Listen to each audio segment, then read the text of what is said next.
Hey guys, and welcome to this special stream today. We will watch the Games Summit Hagenberg online qualifier. Sadly, there are big technical difficulties right now because Riot shut down or fix or whatever with the API servers. So we can't do the stream right now as I planned it to be. That's a big negative point. But I set up some things and we will just watch AF Legends stream because they set everything up with friend requests and so on. But first of all, who don't know what this stuff is and who don't know what the next 2 days will be like, I made a small introduction video and after that we will go right into the break for waiting for the first game. So relax and get informated. Welcome to the first day of the Games Summit Hagenberg online qualifier. On 6 and 7 of May, the focus of Austrian's League of Legends scene will focus on a small village near Linz in Upper Austria. 4 teams will compete at the biggest League of Legends event in Austria, the Games Summit Hagenberg. But there are more than 20 enthusiastic summoners who want to win this tournament. 34 teams registered for this tournament, which is organized and executed by the Austrian Force community. Those 34 teams are separated into 8 groups and use the first day of this qualifier to get in the standings as high as possible, and we will watch the most interesting matchups. The 2 teams for each group with the most wins will get a place for the KO phase tomorrow, where we will find out who gets the 4 places on the event stage. So let's meet our contestants. Group A, Kills gegen Bares, Need for Feet, Cintiq Esports LOL, 420 Legalize, and Bronze Logic Gaming. In Group B, Penguin Cookies, last year's 4th place Austrian Force Insanity, last year's 5th place Streckerwirt Gaming, Exquisite, and Bronze Squad. Group C, Jalapeno Kittens, the title holder of 2015 Chorus of Love, Barbershop Quintet, and Hi, We Are Toxic. Group D, Cranky and the Gang, 4 Great Justice, Austrian Force Tempest, and Memento Mori. In Group E, Durex Natural Feeling, Werden sicher Fieden, Team Nations D, and Austrian Force Enigma. Group F, Angry Bear Club, last year's 3rd place Hagenberg GG, failed at last year's group stage Winterdienst, and last minute entry. Group G, Exposing Mind Games, Gentleman's Club, Tickling Tentacles, and Koksticker Gang. And in the final Group H, Pornwin Lesu, Pützis Banggangers, Arian, and last but not least, Wiener Linien. Who will get the most wins? Who will carry on to the KO stage? Let the games begin.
So, hopefully the stream is soon there. So, AF Legends, AF Community has some technical difficulties, but they should be online in some moments, and then we go right into the first game. I'm very sorry for that. That wasn't a plan. The plan was I spectate the game on my own, but the API servers are down, so we have to do that. As soon as they are online, we won't be anymore uh, binded or bound, whatever, to their stream. But yeah, as said, some moments, and then we will go right into the game. So prepare yourself.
So guys, finally AF Legends managed to do the stream and we will go right into the game of Penguin Cookies versus Austrian Force Insanity. So, nice, we go here and the game is paused. Ay, ay, ay, ay, ay. Well, okay. Question is, are there technical difficulties or what is the reason for that? Finally, we are here and then it won't work. I can't read the chat though, because the quality isn't as good as expected. But hey, now the game will resume in now. So, okay, 4 minutes are played. Austrian Force Insanity has a small advantage of around 600 gold. And no, our first kill for Austrian Force Insanity by Poppy. Sadly, we don't have in-game sounds. I really missed that already, but the APA service, why? So on top lane, we have a fine matchup. We have Poppy versus Echo. Poppy with the first kill. Penguin Cookies trying to set up this game as they want to have it. But will we see some action? That is the question. On the bot lane, there is some nice attacking from Lucian here.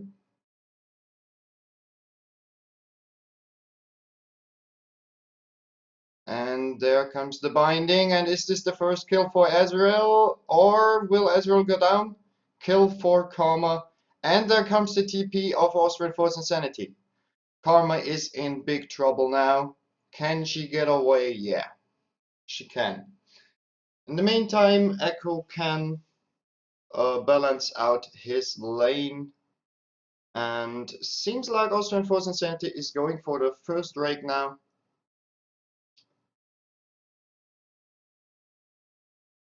It's really hard to commentate if you don't know where the camera will go.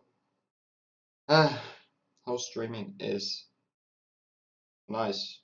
That was a nice transition for stuff. I don't know what. So Austrian Force Insanity get the first dragon in the 6th minute. Echo trying to form up. And there is not much action though. Ezreal busy doing his lane. There were 2 kills. One for Austrian Force Insanity, one for picking cookies. Camera not there. Nice.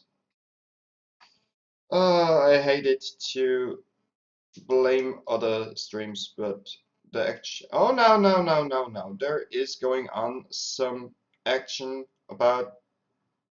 Nice. I love that. Okay, so Poppy will maybe go down, maybe not, but that is a dead Poppy indeed. So the kill for the Penguin Cookies, and they are in the lead now. They have 400 gold advantage.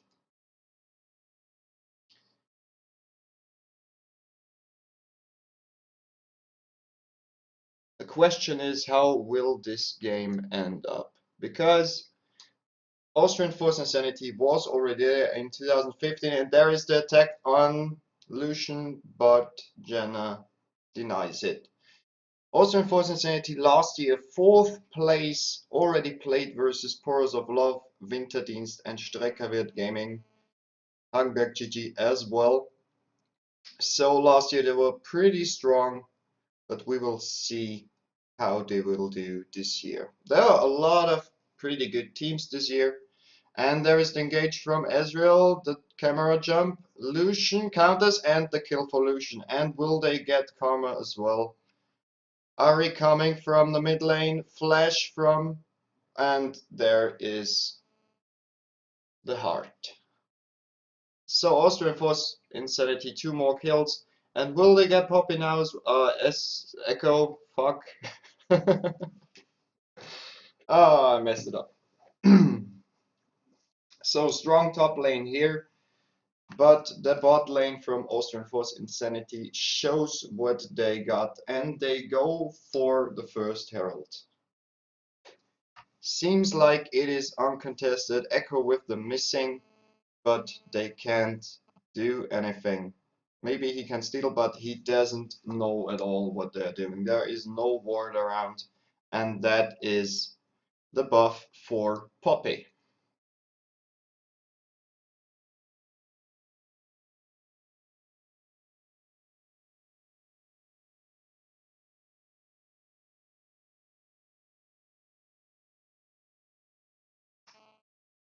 So a pretty neutral game right now. No action at all. Austrian Force Insanity in the lead with a Herald and a Drake in advantage and 2 kills as well. But there is not much to say right now. I'm really worried to be just quiet and stuff, but there is not much to say, and with game sounds it wouldn't be so silent, but hey. So, will there be another engage? Lucian already 1 level above Ezreal. The farm is kinda equal, but Lucian already has 3 kills. That is a lot for Lucian. Zac here just jungling around, and I think that's just basic playing. Just farming up. The action will be later on, hopefully. And here comes the engage on, and that.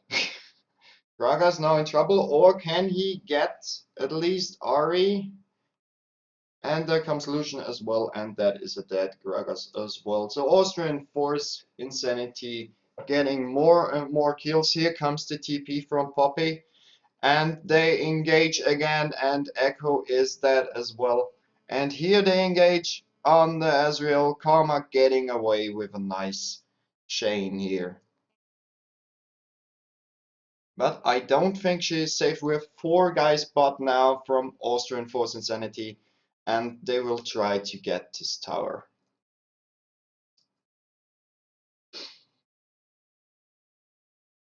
And the bot tower is definitely going down. That is the first tower as well for Austrian Force Insanity, with already a lead of more than 3k gold.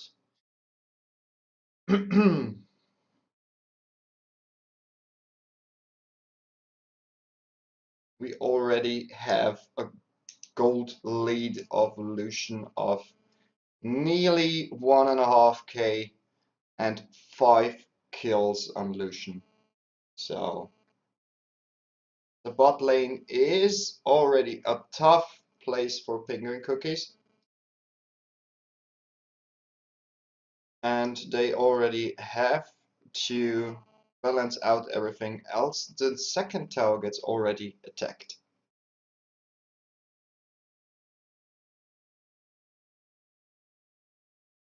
And we're seeing here 3 guys in mid. Gragas in big trouble and knocks Ari to himself.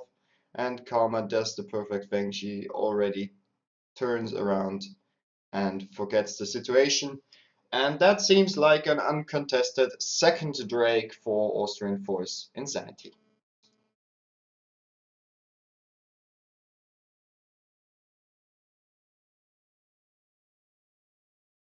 It really sucks that it's so silent when I'm not saying anything. As said, I'm very sorry for the technical problem, but Rito has their API servers down somehow. And that's why I can't spectate and I just can watch their stream without any sound. But here we have a nice defending of Echo, and he is trying to outfarm Poppy because Poppy is a lot down on mid or bot lane for team fights. But here comes the gank from Gragas. Poppy with the W and flashes away. Poppy is safe here. They play this very, very good. Yeah, there is the pink ward in the brush and the bot lane in mid to push the second tower and get this mid tower and get another gold advantage. But already two here. Nice ultimate from Ezreal hitting the tower. No damage though. Well, yeah. Still, Penguin Cookies have to watch out. They are three now as well. But Zac is hiding down there near the red of Penguin Cookies. And the problem is that Lucian is there, and Lucian has already 5 kills. So a big gold and damage lead of Lucian here. And Zac is going here right for the red, and the other 3 team members are here as well to secure this red for Lucian. No, for Zac, I'm sorry. And Penguin Cookies can't do much against that. And there is a good engage, but didn't hit at all. Close though. But they will push the mid lane now to get this mid turret. And Lissandra is in big trouble here. She can defeat the minions, but 4 enemies is a lot, and she has no chance against that. She only can play very passive here. But now Ari gets down to the bot lane and pushes there a little, and Lucian gets the red now. So in the moment, Penguin Cookies are in the bigger group in mid lane there. Echo still a little bit behind Poppy, although the farm is better than her. But 2 deaths, Poppy, 1 kill, 1 assist as well. And here comes the engage, and you can't engage on Poppy if you like to. She has to allow it, and she doesn't allow it here. And a lot of stuff is going on here now mid lane. Poppy getting away, here comes the gank from Gragas, but too slow. Poppy can get into the safe zone as well. Penguin Cook is in the meantime pushing mid a little bit and trying to hit some spells on passing enemies.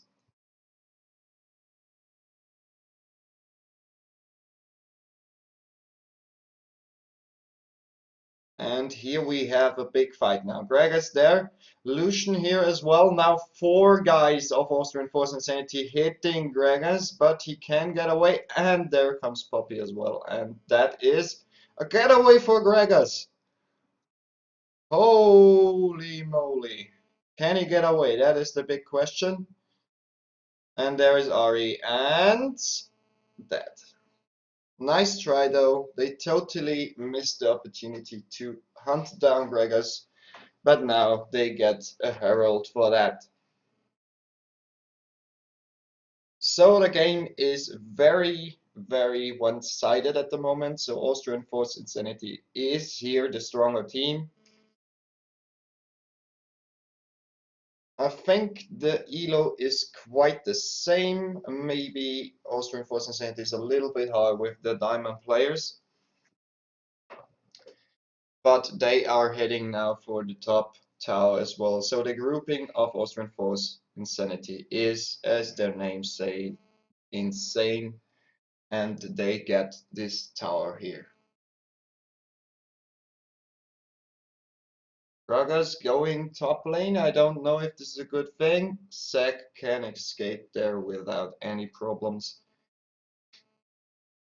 Austrian Force Insanity 2 Drakes ahead. Next Drake in 50 seconds. We will see if Penguin Cookies will try to get this or if Austrian Force Insanity can secure that as well. Lissandra getting help from Karma, and Gragas is there in the brush, but there is the pink ward already set up and shouldn't be a problem to defend the tower, although there are 4 members of Penguin Cookies now. Gragas heading down towards Drake. Maybe they will do that now. 10 seconds. Yeah, they get the snail crab for the additional vision and speed up. In the meantime, Austrian Force Insanity pushes the mid lane a little bit more, and three, no, even four members are heading now for the Drake, and the stream is gone. GG. Oh, it's back. So that looks like, where are the members? That's a nice quality that we have there.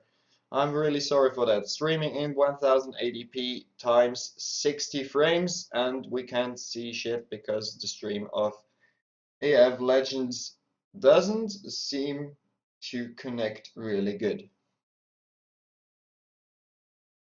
So, Austrian Force Insanity got the Drake without any problems. And now we have a big fight here, and all of Penguin Cookies are dead except Echo. Can he get away? Gragas engaging there, and they can't do much. I wouldn't say they can't do much. They can try to get away, but Austrian Force Insanity is just too strong for them, and they get the mid turret as well. And they are already heading for the second turret here on the mid lane. They can try to defend, but they can't do much. They can just poke them a little bit, but that is not enough to defend this tower from five very, very strong members. So we have Lucian with 6 kills, Ari with 5, and the rest is doing good as well. And now they are heading top, try to push there as well and get another tower, so they have already nearly 10k advantage over Penguin Cookies. So this is very one-sided. Lissandra comes in here and they might get Poppy here, but it's a Poppy engaging only possible if she allows it, but there is no chance. They try to chase them, but they are too slow there. And now the speed up, but they can't do anything with that. In the mid, the minions are pushing in the meantime to the advantage of Austrian Force Insanity. And there is the E of Ezreal, but not much damage there. At least not that much as needed for this move. But they will get the top turret now. So a little bit of help for the Penguin Cookies here. I'm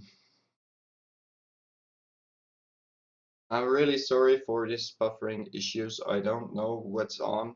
I have like a lot of downloads, shouldn't happen at all. I think that problem is really at AF Legends. But yeah, we can't do much about that. The API servers are still down. I hope they will come up, then we have some sound and better stream quality here. So, Penguin Cookies trying hard to defend the lanes, but they have to suffer here because Austrian Force Insanity just has an advantage over them that is really hard to catch up to. But in grouping it might work. So they are 3, no, even 4 right now, and they want to get this mid turret for some additional gold because they are already 7k behind. And now we'll have a team fight here, 4 versus 4, but just a little bit poking around, no hard engages or something like that. Penguin Cookies want to get the mid turret. Austrian Force Insanity wants to deny this, so we will see how this ends. Ezreal poking a lot here, but with not enough damage. They counted the damage so hard. And yeah, they still have to wait for Gragas. As 5 they might engage, but Ari is there as well, just some more seconds. Angie already engages there on Gragas. And they are going now for the mid turret. But they poke them back. And they just hear and think, what the fuck do we do now? Dodging the skills is an important step for that.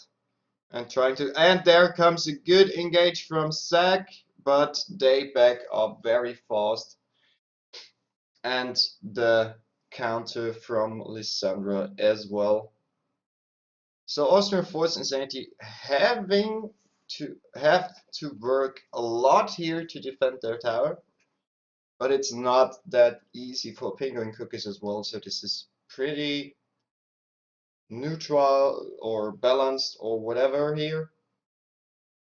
And we will see how this will work out. Some more poke, and now they go for the turret.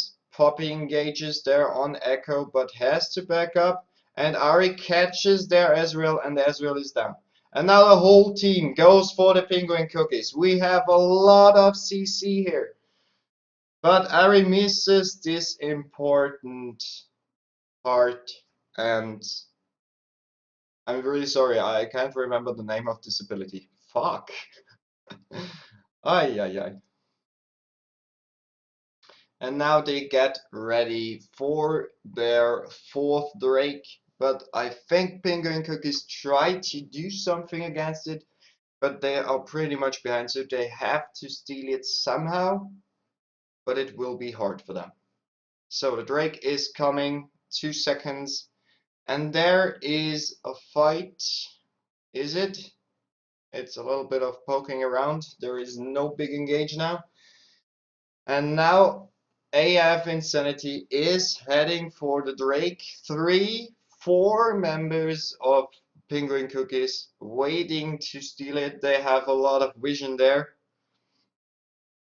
Can they steal it? And there goes Echo in, and the blue team gets the dragon with a steal from Gragas. But now AF Insanity goes for Karma here. And now Gragas fighting against Lucian, as is already down. Echo a kill versus Jenna. So we have here 2 for 2. No, not 2 for 2. 2 members of Penguin Cookies down, and only 1 of Austrian Force Insanity down, and they go straight again for pushing that mid lane. No, they don't. Okay, they just went back into the jungle and poured back to get ready for the next fight here.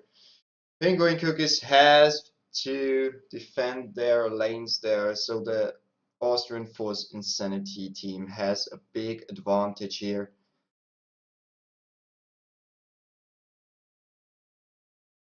So I would say it's pretty sure that we have a win for Austrian Force Insanity here. Penguin Cookies weren't that bad, but the grouping of Austrian Force Insanity was just better here. And the Drake care and everything was just perfect. Every second was kind of planned or well used at least. And that is the big advantage of Austrian Force Insanity here. Without any doubt, the big kill advantage of Ari and Lucian gives this thing a topping as well and brings even more advantage out of this game for them. But Penguin Cookies won't give up and go again for the mid tower. But here comes the engage from Zed, and the whole team is suddenly here, and they fight and fight and fight. And here we have the Echo trying to get away from Ari. Pretty low here. We have a nice fight here, and the Gragas ult hits good.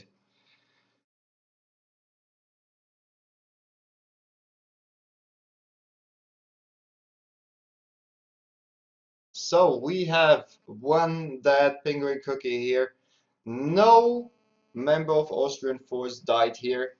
They backed up quite good. A lot of them were low, but they had to back up, and now Penguin Cookies might have the chance to get finally the mid turret. But here comes Poppy, and they are chasing now.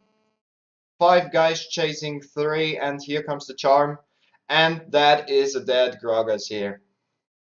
So already 19 versus 3. The ultimate didn't do much, and AF goes now for the Baron. And with that Baron, they will surely win this game. Problem is, Penguin Cookies, still 2 dead members. Only Lissandra going into that direction, hitting the ward there. Now they know what is happening and see their lose coming. They can't do anything about it. They just split up too hard there. Well, now Penguin Cookies is trying to push mid lane now. They have to face Austrian Force Insanity here, else they will lose instantly. So now pretty good defending is the key. A lot of warding here because of the insane engages of Zac. But it will be hard for them, especially because the Baron buff is there as well. Drake up in 2 minutes. They already prepare themselves for their 4th Drake here.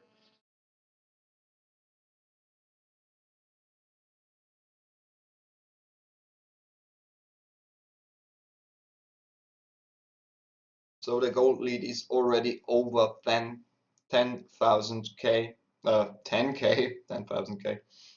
But Penguins Cookies grouping here very good and getting here Poppy, who wandered around solo, but that was actually the thing to distract them because now AF Legends is going for the bot tower, the bot inhib tower, and the inhibitor as well, and they will get it.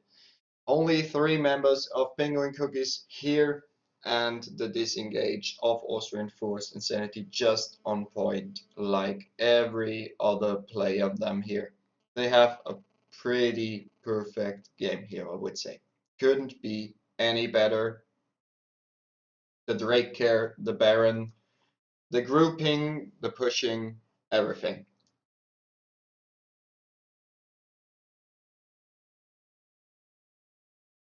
Penguin Cook is still thinking about how they could face them. Problem is, even if they group, they can only take down 1 or 2, maybe even 3. But the other 2 or 3 can push the lanes then, and they will lose even more gold there. So they have a pretty bad situation here. The whole team is so strong. I mean, look at that. Ares 10 kills, Lucian 7, even 8 now. That Gregors. We didn't see a lot of that because the camera movement is nice. But they are getting here the 4th Drake, and they won't be contested here. They can get it without any problem. There are 4 members around bot mid. And here comes the try from Ezreal, but not enough there. Too early. And that is the 4th Drake for Austrian Force Insanity.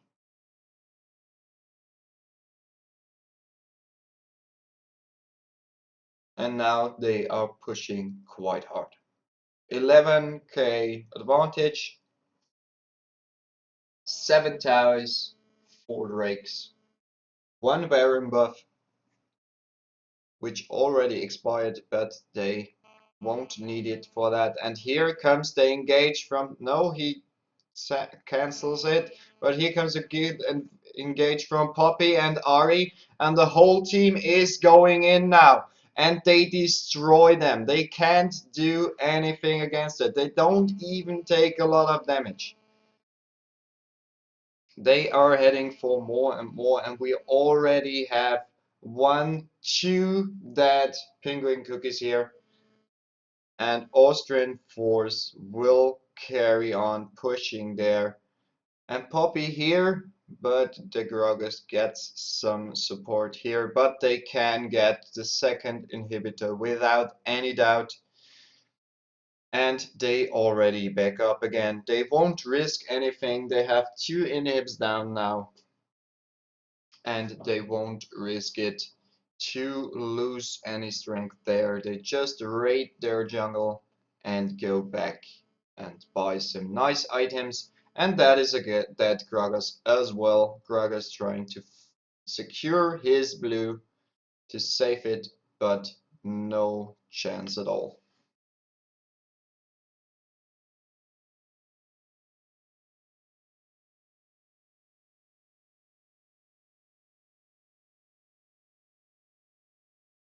We are already 33 minutes here, and I would say all of those 33 minutes were the advantage of Austrian Force and Sanity.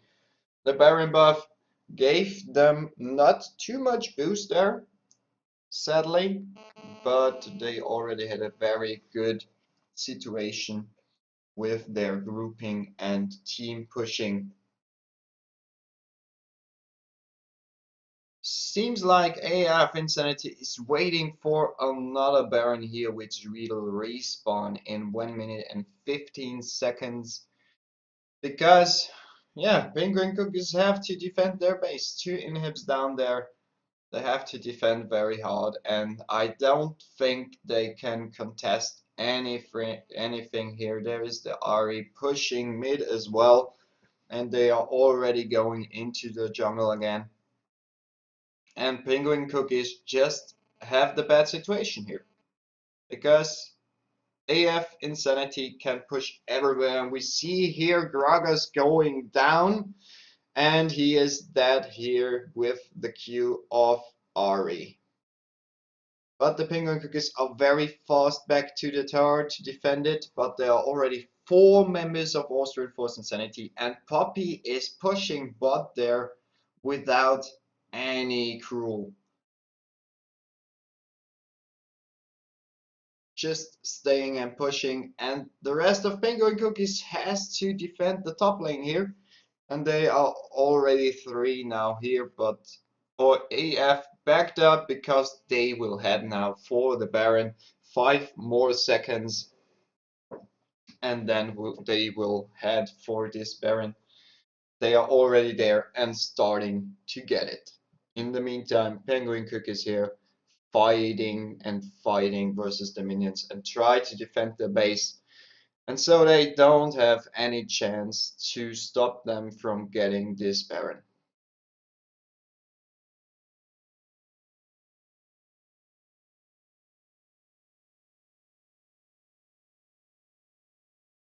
I should really insert some background music at least.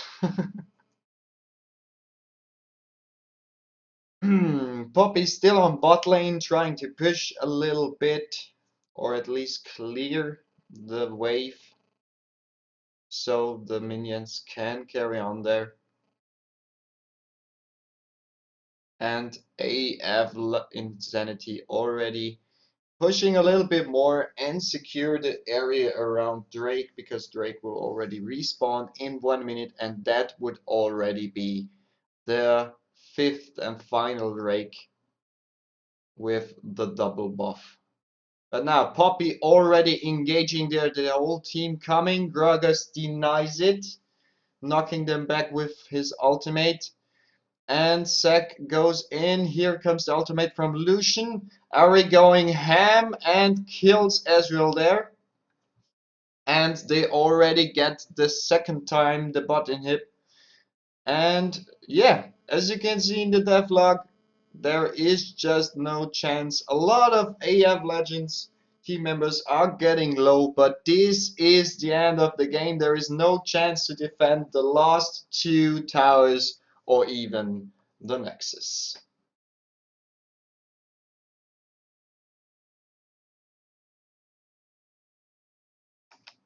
So that was the first game, Penguin Cookies versus Austrian Force Insanity. Austrian Force Insanity just beating Penguin Cookies without any problems at all. They just went in there, they grouped perfectly, they got nearly every Drake, they got every Baron. They just pushed and pushed and pushed. Good. So that was the first game. And we will check now if there is already, I don't think so, but let's check if there is already the update of the stats. Well, we have a look at that now because there is some interesting things here. So, in Group A, Killsking Barris defeated Need for Feed, Browser Logic Gaming, 1 versus 420 Legalize. In Group B, Streckerwirt Gaming was not playing. Bro Squad 1 here, Austrian Force Insanity 1 versus Penguin Cookies. We watched that game, we already know that. Horrors of Love, the winner of last year. In the lead here, Barbershop Quintet, Wrecked, Highway Toxic. Group D, Memento Mori for Great Justice. Group E to H is starting at 4 p.m. there. So we have in Group A, Kills Gegen Bares and Bronze Logic Gaming in the lead. I don't know why it says 2 wins though. Little. Okay, they somehow have already 2 wins. That is weird. And Austrian Force Insanity and Bronze Squad in Group B in the lead. Group C, Powers of Love, Barbershop Quintet, and Group D, For Great Justice and Memento Mori. So we will make a small break and then we will carry on with the second game, which will be the title holder, Porous of Love versus the Barbershop Quintet. So be sure that you don't miss that. That will be an intense game. I should. Fuck. Little fail here. So Porous of Love versus Barbershop Quintet starting in some minutes.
So, and we are already in the lobby for our second game today. We have the Porous of Love, who won last year's tournament here. 9 games out of 10 won. And they already played versus Winterdienst, Austrian Foods Insanity, Hagenberg GG, and Streckerwirt Gaming, and they did not lose any game. So there is no one in this tournament who already won versus the Porous of Love.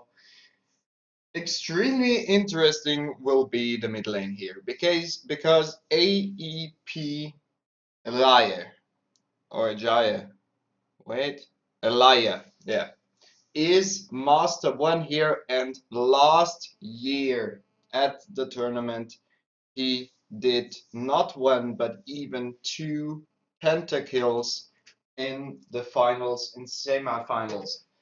So this will be very interesting. Playing in the mid lane versus him is Jaina, whatever, something like that, I'm sorry. Placed in gold 5. So that will be, I think, a hard time for her because Elia is known for just ruling this mid lane. So we have a nice team combo here. Porous of Love coming here with Shen, Caitlyn, TF, Thrash, and Lulu, sorry, versus on the Barbershop Quintet on the red side, Ari, you know, Wood, Maokai, Morgana, Nocturne, and Jinx. Sorry, I was a little distracted here. Somehow I just wanted to say some of the names here. And I'm sorry, Jejina won't play mid. That was just a swap there. So in the mid is King Kuma, who is as well gold 5. So doesn't make that big difference. Maybe the difference is that King Kuma is made for mid and Jejina is made for support.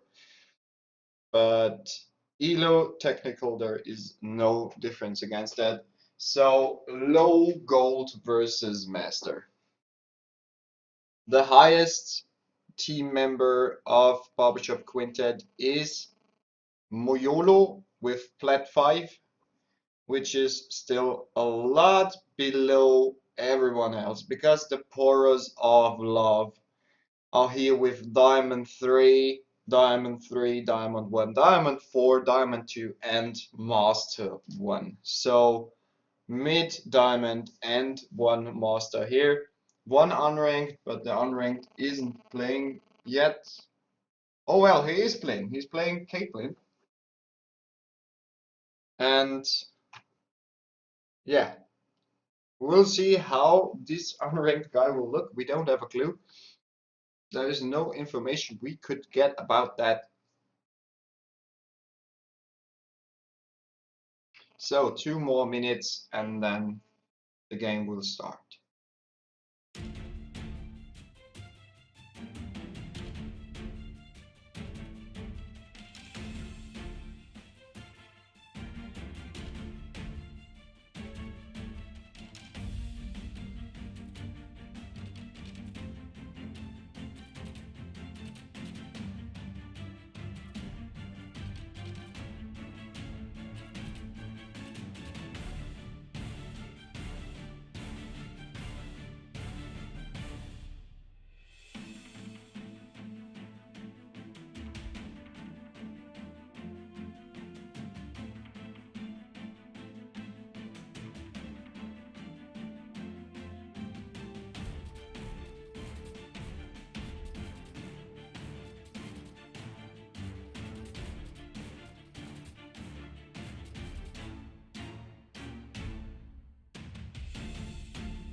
and we get ready for this game. The matchup is interesting.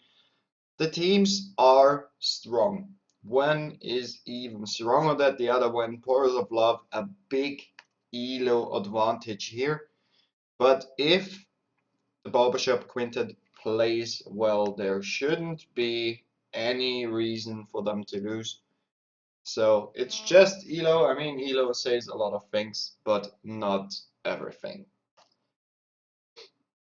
As already said, especially interesting will be the mid lane because AP Allier is known for making 2 pentakills in last year's tournament. Portals of Love were just the winners of this tournament. And yeah, I think it speaks for itself if the team wins 9 out of 10 games that they are pretty okay.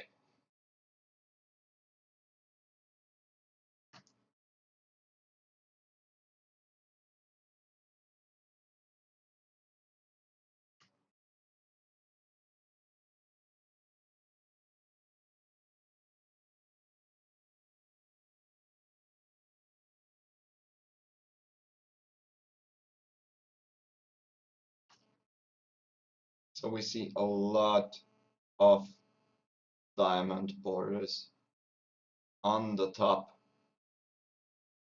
and some platinum on the bot, but some, what is that even? I don't even know what the green one is. Or are the top ones platinum? Whatever, it doesn't care what they were. The thing is that Chorus of Love are the higher elo team here. This doesn't have to mean anything,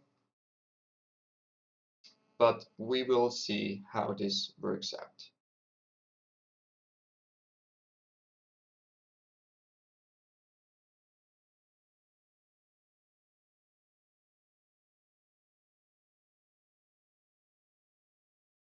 And we are in the game and they changed the layout of the stream. That's not good for me because I can even see less now. Ah, why? Why? Okay, I have to. Okay, fuck it then. I can't change it right now. So, okay, the teams go into the rift and search for a good. Now we're here. Thank you. So, there is already the first break here.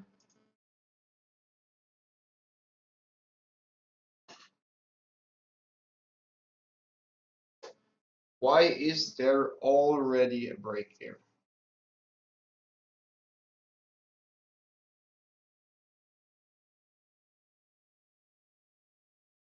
Okay.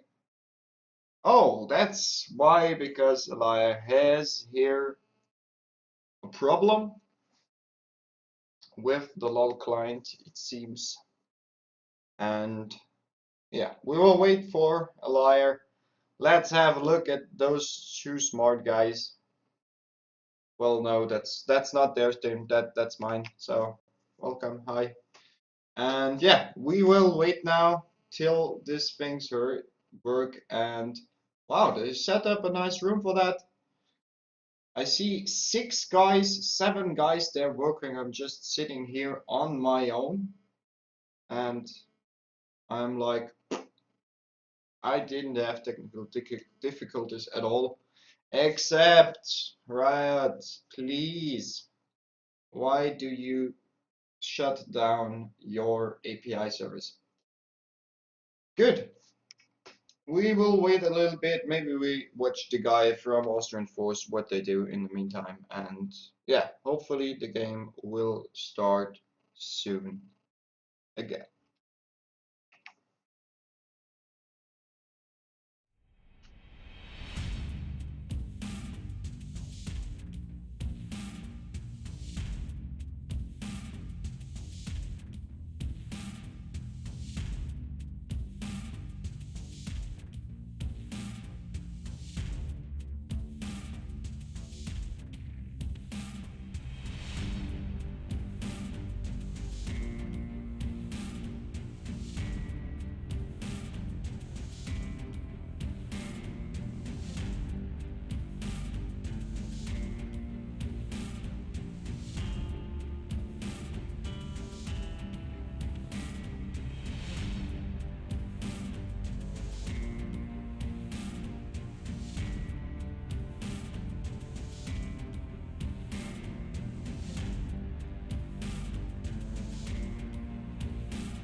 And we are back right into the game, so the difficulties are away now, and the team is now going to split up and search for good positions on the map.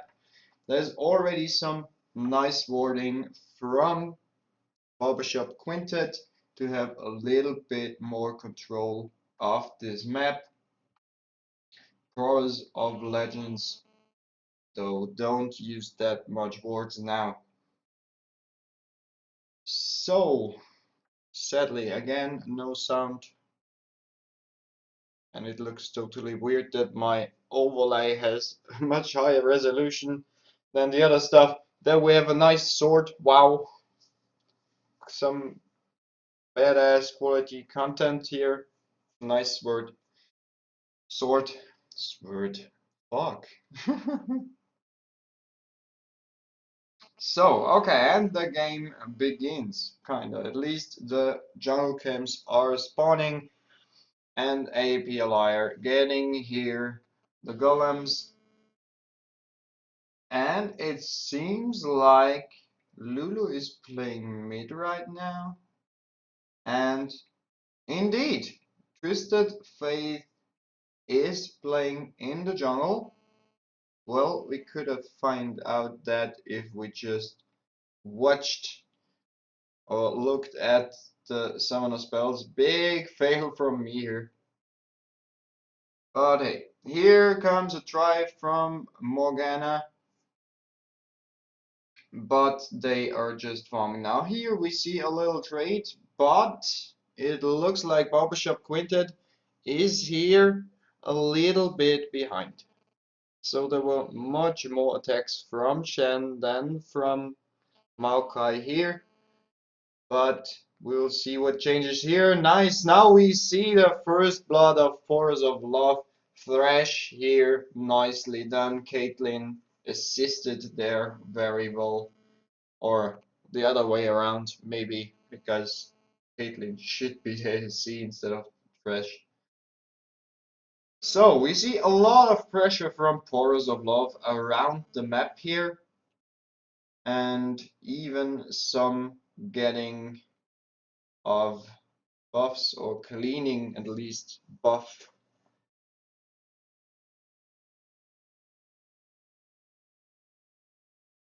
So the powers of love here, hard counter jungling and enemy jungler Nocturne was back there, and in the meantime Twisted Fate and Trash got the blue side of their jungle. And now they are coming mid. And Ari cannot get away here. Here comes the stun and the flash up. And that is actually a kill for Laia here. So after 4 minutes, already 2 kills for Chorus of Love. Maybe Thresh is here in a little bit of problem. Throws the lantern, gets Caitlyn back. And that was actually a nice counter move to the oncoming danger on the bot lane. Here we have Shen hitting and hitting Maokai. Doesn't get a lot of damage except from the minions here a little bit. But yeah, Nocturne now a little bit more problems because some gold is missing now in his jungle. And we already have an amazing advantage of nearly 2.5k for Poros after not even 5 minutes. So they are doing pretty well. Farming is quite the same. Lulu, though, more than double farm in comparison to Ari. And Jinx is very, very far behind as well. We have already 36 farm on Caitlyn. That is a pretty good amount. And yeah, Jinx tries to catch up this, but not much chance. He already died 2 times. So that is a big disadvantage for the bot lane of Barbershop Quintet here. On top, we have a gank from I can't read the name because of the quality here. Moyolo coming here to try to get Chen, but disabled here. So no chance to get that. And he is heading now for the mid lane, help out Ari a little bit, who is very behind in comparison to Lulu. Waiting for the gank moment, and now he comes but does not engage because there is coming the bot lane, or at least Thresh and the jungle, and Thresh is chasing Nocturne now, and he might get in trouble there. He doesn't get assistance. Now Eli is coming here, and wow, a nice hook there from Thresh, and here comes the stun card from TF, and that is a dead jungle. So our mid lane. Ari is in very big trouble, very much behind in farm. Lulu already 50. Oh, nice flash though, and here comes the hook, the lantern, and Ari is already dead. So Lulu might get already the first tower here. So the mid lane is totally dominated by Lulu here. Already 50 farm, Ari only 21 here in comparison to that. And the bot lane is doing some hits on the tower as well. So they try to do something here as well. In the meantime, Elijah is jungling a little bit. The two junglers jungling, getting grumps and stuff. On the top lane, Maokai tries to fight versus Shen, but Shen denies it with his sword. And there comes TF, and that is a kill for Porous of Love again. So already 6 kills ahead, not even 8 minutes, and they already have an advantage of more than 5k gold. So they play very, very strong and fast here and try to deny every moment which is possible.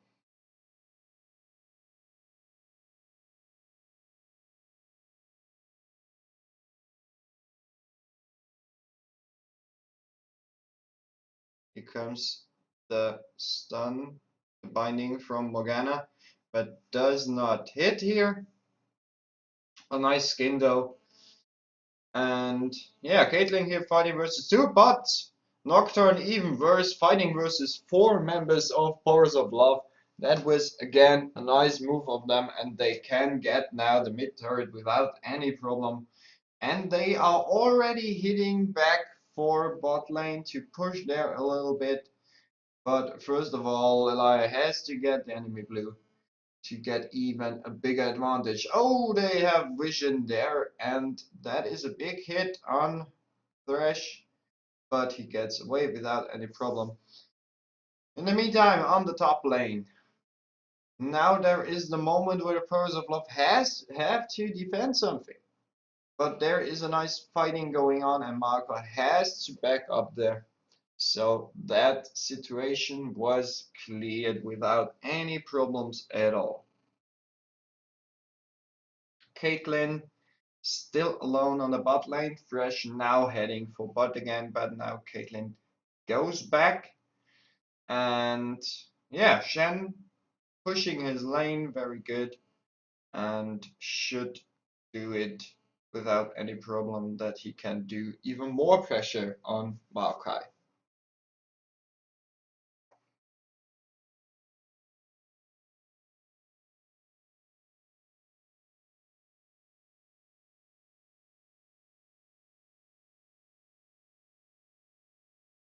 And here is the engage from Shen. Maokai backs up. Nocturne would be on the top lane soon, but I don't know how far Maokai will engage there. Here in the bot lane, some small movements around. We have the mid turret now for the Porous of Love. And already going for the second one, Shen just farming here. And Maokai can't deny anything. That's a really big problem here for the Barbershop Quintet. They are really losing every lane right now. Maybe they have a chance on bot lane, but the bot lane is Caitlyn 91 form, Jinx 59, and we have another engage here. And maybe this is the first, yeah, this is the first kill for Barbershop Quintet on the bot lane though. So here the mid fight was no problem at all for Pores of Love. Get 2 kills without any losses here. Here comes the binding, nicely dodged, and he engages here, and here comes the gank, and that is a dead Morgana, I would say, but the spell shield is not enough. And here comes the TP, the ultimate, sorry, and that is that Jinx as well. So we already have 13 kills for the Poros of Love Barbershop Quintet, only one, and this will carry on, I think.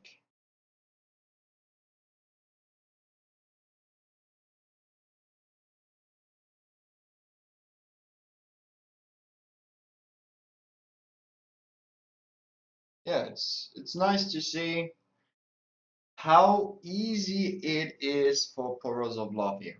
I mean, Barbershop Quintet doesn't play bad or something, but they just know how to play. They just time everything right, and now they get here the Drake and Lulu going for Morgana here.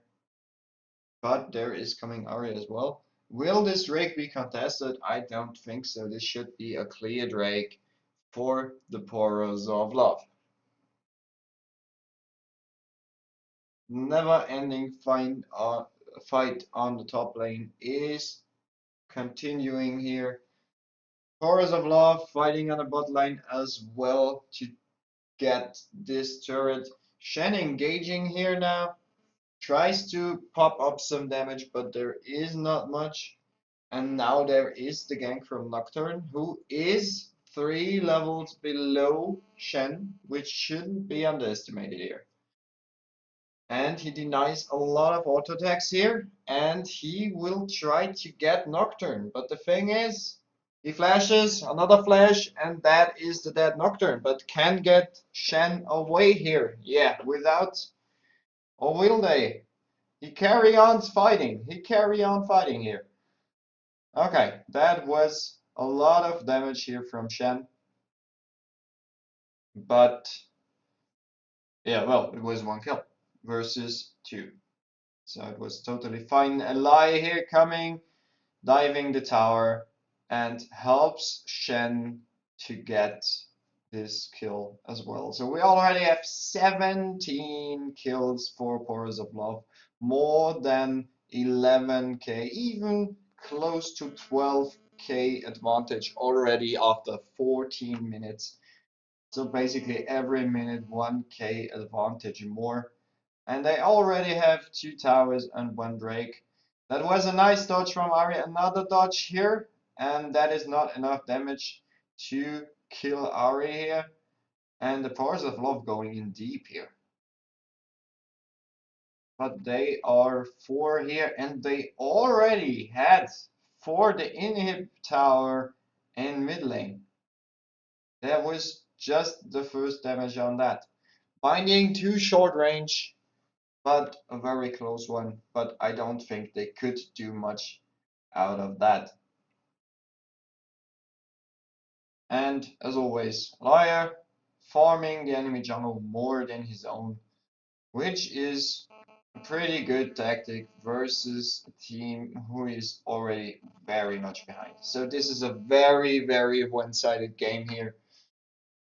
And even more one-sided than the last game. And here comes the hook, and Nocturne engages here, and that is a kill for the Barbershop Quintet. Fresh still trying to get Ari, got it, and there is Shen now, and TF is coming as well. And now they will hunt down Nocturne and Morgana here. Morgana is the Nocturne got away though. And now they head for Maokai as well, who can actually eat a lot of damage, but I don't think there's a way that he can get away there. That was no problem at all for the Porous of Love, and the bot lane already is as well as far progressed that they go for the inhib tower here, but backing up is more safe without any doubt here. Liar pushing and defending, or yeah, top lane clearing, but mid lane clearing some boards here, and again counter jungling. And he will go now for the red as soon as he sees that he is there.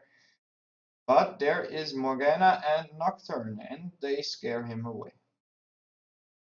Although Fresh would be here as well, will there be a steal of that? No.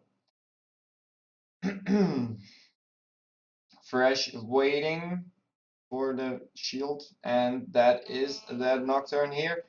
But now Barbershop Quintet heading for the jungle of Forest of Love and getting. In the meantime, Lulu gets a kill here. Jinx is dead. And they just show the Barbershop Quintet who is boss here. They do all they can, but it seems not to be enough. The Porous of Love, just such a strong team here. The combo is intense. The hook knock-up combo is just working without any problems, and they are already getting the mid inhib tower here. Just a little bit of poke here from Nocturne and Morgana, but the tower is down now. And will they get for the inhib? Will they go for the inhib? Better question. Kill for Caitlyn. Insane damage already here. With 5 kills. And there comes the lantern. And now Caitlyn trying to get there, but that is a kill for the Barbershop Quintet. Denied Caitlyn's try here, and they scared him away actually. Flash from Fresh, nearly flashed over the hook. I don't even know what happens if he would flash over it, but I think it would did. And there is 2 kills for Porous of Love though. And there is the ultimate from TF as well. And there is just everything working as planned, and there is only one member of the Barbershop Quintet alive, which is Nocturne, and they already got the inhib, and they go now for pushing to the 2 Nexus towers. But the question is, will they just finish it now, or will they back up? There comes the engage from Nocturne, a nice knockback from Thresh here, and they kill Nocturne as well. Shen going for the top tower now. And there is already Thresh to help him, but he's just worrying around if someone comes. There's just a Morgana coming, but that should be no problem for Thresh. Now they group up here, and 3 members are going for 2 of the Porous of Love, but the Lantern gets the 2 easy away. Yeah, it doesn't look good for Barbershop Quintet at all. This is just waiting and defending. I mean, they try to fight them, but they are too strong. I mean, 32-5 after 20 minutes. Okay, they got another kill. 32-6 now. I'm sorry. But they have a lot to do here to defend versus the Mega Minions. But there is coming Lulu, and that's already a dead Maokai as well. And now they have to go back to regain the health for maybe the last fight of this game, because there are already 2 members, no, even 3, in the base of the Barbershop Quintet, and they will go down. No, the Lantern again. got this fresh is perfect. Just saving every moment. And here comes the re-engage on Morgana, and she is dead. And they go for more kills.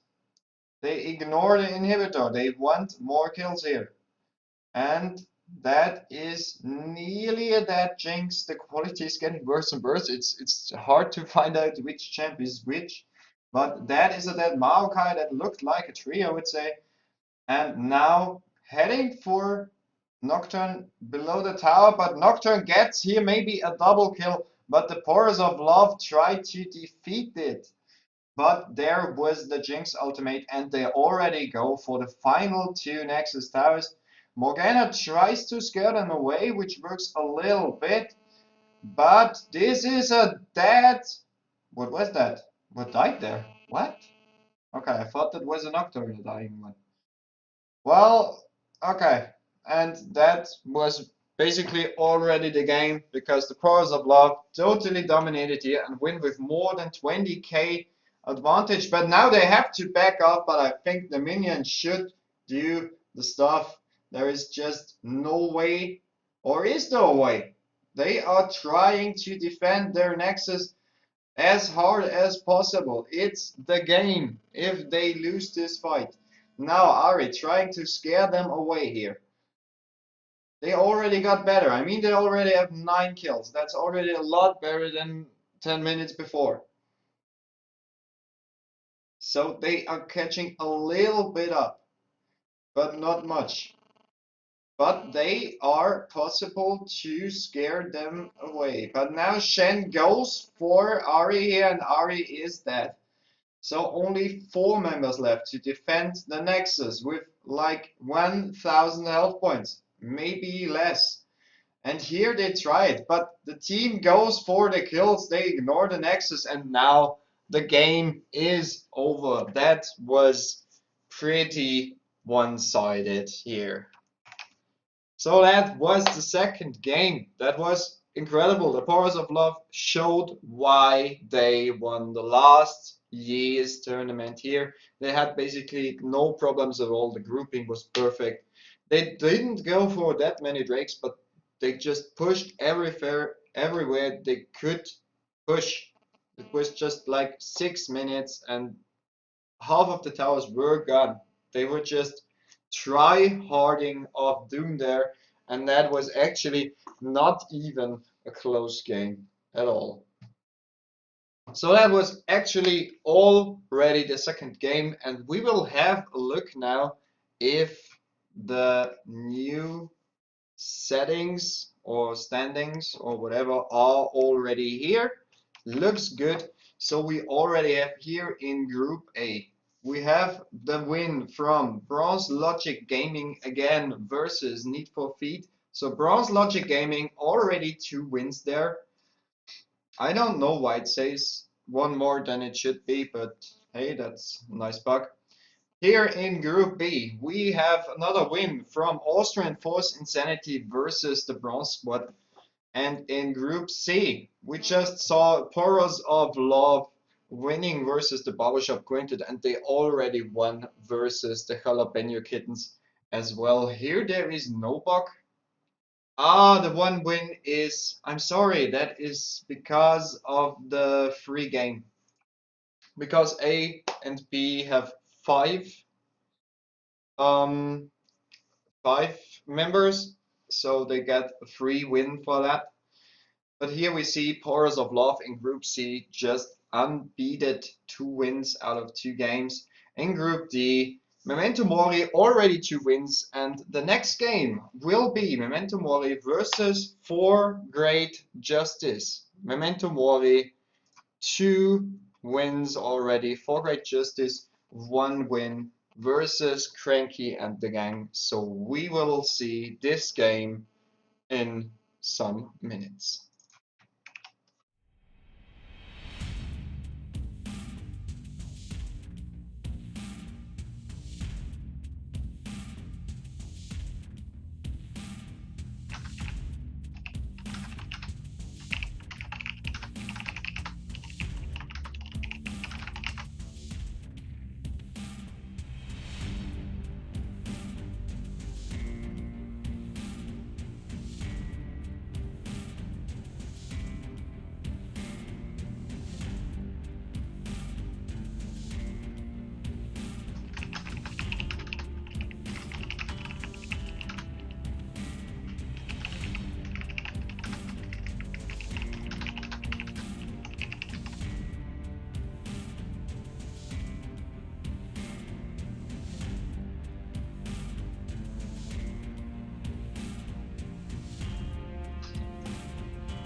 So we are in preparation for the last games of Group A to D.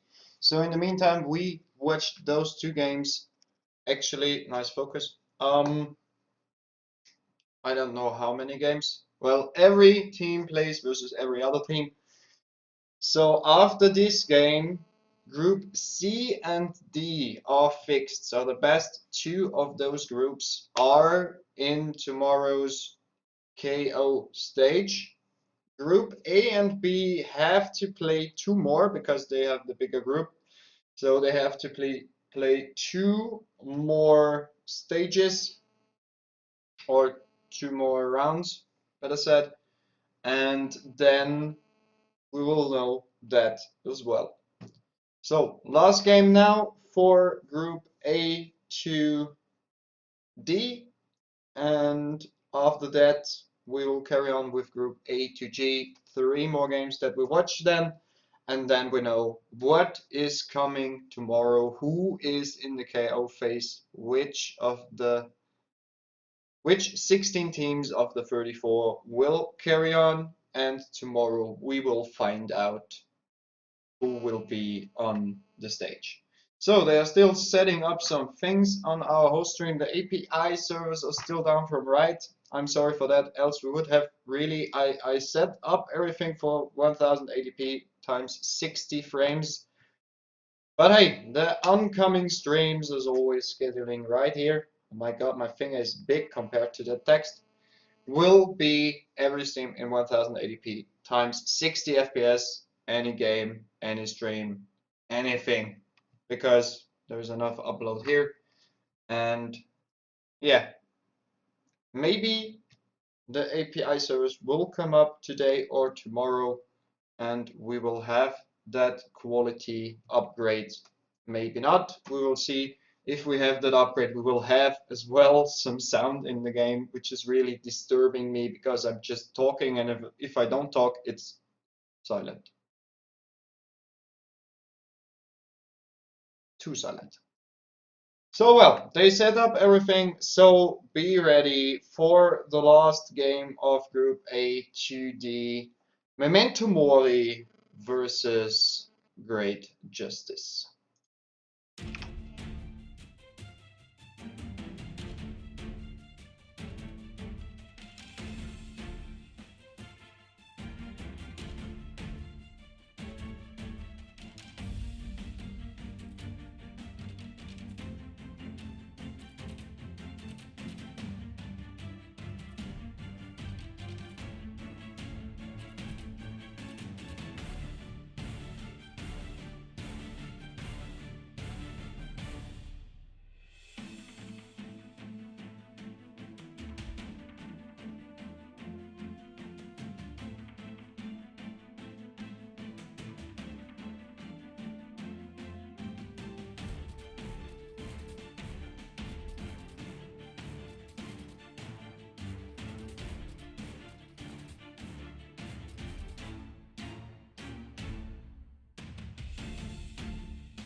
And we are nearly there. So as you can see, maybe you can see, the overlay is not working here. I can't tell. 1 minute 30 left, and then we should be into the game. So don't leave. I'm still here. Don't worry, I didn't forget to do anything. So why did I even say that? That is the question. This is such a weird stream. Let's listen some music again.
And we are wrong key.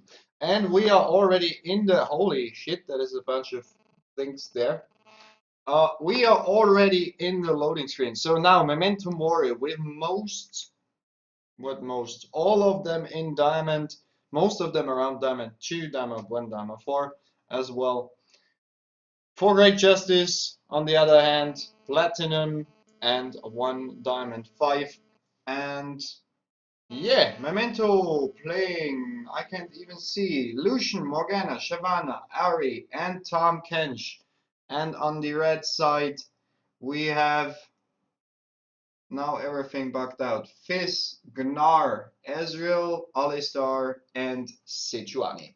So let's get ready for this last game of Group A, 2D, and after that we will see who is there in the KO stage of them. So let's go into the game. So the teams are starting right now. They are as always searching the perfect spot for their team. 3 of 4 Great Justice are running to the blue, and the whole team of Memento Mori combined goes into the enemy jungle now. And there is the first hit from Gnar there, followed by a hit from Ezreal, but there is no action now. So there is no invade, there is no early fight. Acrobat Radar here going around. Maybe he needs an update. No, he needs some more vision. That joke was dope. I'm sorry. So basically, a normal beginning. Memento Mori already 2 games, 1 out of those 2, and For Great Justice failed 1 game versus, I don't know. I can't see right now. Damn it. Because we'll watch this stream. Else I could. Well, anyhow. The minions are here and the game is going to start right now. Well, we have a try here of Memento Mori to get some stuff from the enemy jungle, but there are 3 of the Great Justice guys, so they back up and get ready to farm the bot lane. Nice signs spam here to show the enemy who is boss. And yeah, it begins quite good. Ari pushing a lot here. I don't know what the AF guys do with the mouse right now, but there is a very aggressive start from Ari here. On the top lane though, Gunnar has a little bit of advantage over Tom Kench here. And there is already the first fight on the bot lane, and there is a dead Sejuani in the jungle, and Morgana survives the attack here. Maybe the automatic camera was here, not that wrong, but a dead Sejuani at the blue is something interesting as well. So for Raid Justice will have a bad time in the beginning, at least their jungler, because that is dying at a buff is always a disadvantage, which will carry all over the game until you get some kills and off you're fed and stuff. So Memento Mori has an advantage here as well in the jungle as well on the top lane. So now Sechu could do the blue here. That is good. On the bot lane, there is the fight going on. Memento Mori wants to hit the tower here sometimes and succeeded there. But the pressure of Fizz is getting worse and worse. So Ari has to back up a little. But here comes the gank. But Fizz is a fish and fishes are fast on land. That makes no sense at all. But it was like that, and Shyvana is going to the jungle back there, and both junglers are just farming the jungle right now. On the bot lane, Memento Mori tries to keep up the pressure and doing that pretty good here. So they always are in danger to get ganked, and they have no ward there. But they have a season 1 ward there, and that is a quite even trade here. So Acrobat Reader died there, but the tower instantly revenged there. So Memento still pushing bot lane. Tom working here on top, not to die versus Gnagrog. Throws a lot of damage out there. But still Memento Mori is a little bit in advantage all over the map.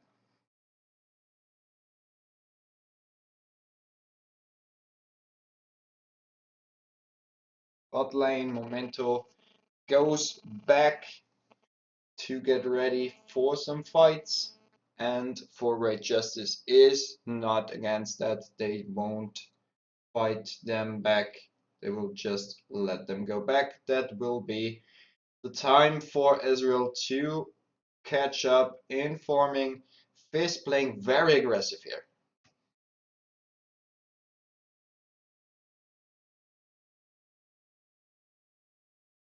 Bot lane of Memento is going back, and here comes the gank, but Gnar jumps it, and that might be a problem. The flash goes out, and a flash from Shyvana here, and that is a dead Gnar. Another kill for Memento Mori here, and that is a perfect timing because Tom was a little bit behind, and now he could get that and have the advantage on the lane.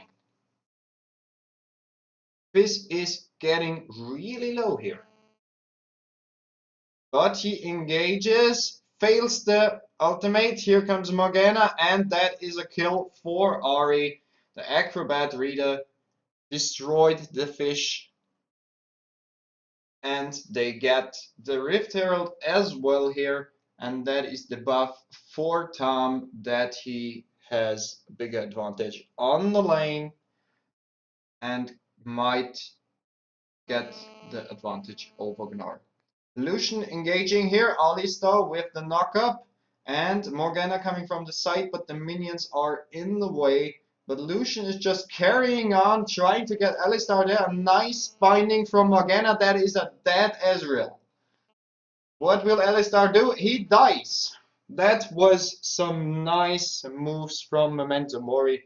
without any doubt. And now they can hit the tower a little bit, but Lucian will be a little bit worried of enemy ganks because now a gank from the river brush would kill them both. But Sejuani is already there, came from behind, and there is coming the support for them. I think that Ari is on the way to the bot lane and will fight, but both of them backed up, so Ari goes back to the mid lane and carries on with fighting versus the fish. So Memento Mori in the moment, in the lead with 3k gold advantage and 4 kills more. No towers, no Drake still yet. The Drake care is not that important for both teams right now, but they try to push. So For Great Justice tries to counter here the bot lane, but they are both back now, and Lucian's passive just helps him very quick here to clear the minion wave and do it. And here comes another gank from Memento Mori, and I think even the Metagnar has to go down here, and that is it. On the bot lane, still fighting there, and in the mid lane there is a heavy fight going on. Shyvana tries to get away, and she survives it. I don't know how much that was because the focus with the stats is on Morgana. I don't know why would you do that, but hey. So now it would have worked. So I think that was around 10 HP or something like that. And they are still pressuring the bot lane there. A nice binding here again and the ultimate, but Alistar tries to defend him. Stands there, but that is the perfect lane for the Q, and there goes down Lucian because of the knockup. So mid lane, Acrobat Readers still farming and farming, already more than 20 farm ahead. Tom here with the advantage of the Herald did something good. He pushed the lane pretty good and is now at the point where he could destroy in the next few minutes the top turret.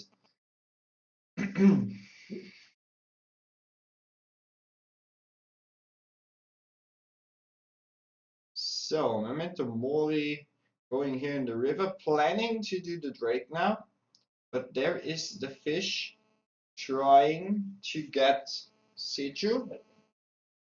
Wait, what? No, the same team, what the fuck? Got the blue, and now we have an interesting situation here. Shyvana tries to get the Drake, and Seju was sleeping. That was too late, and Morgana here with the ultimate could not bind him, but Ari is coming now and destroys Seju with a few hits of her ultimate. Morgana back on bot, and they still working on that bot tower. That was a good binding, but it still did not help to stop Alistar from hitting Lucian. Here comes the ultimate from Lucian, and Alistar is pretty low now as well. Here comes the binding, did not hit though, and Lucian is in trouble if he can't get away there. Nice flash here, and that is another knockup, and Lucian is dead. Morgana tries to do something but can't do much, but here comes the teleport from Tahm Kench, and he gets Ezreal. Alistar is dead, and Ezreal is dead as well. That was a nice counter from Memento Mori here with 2-4-1.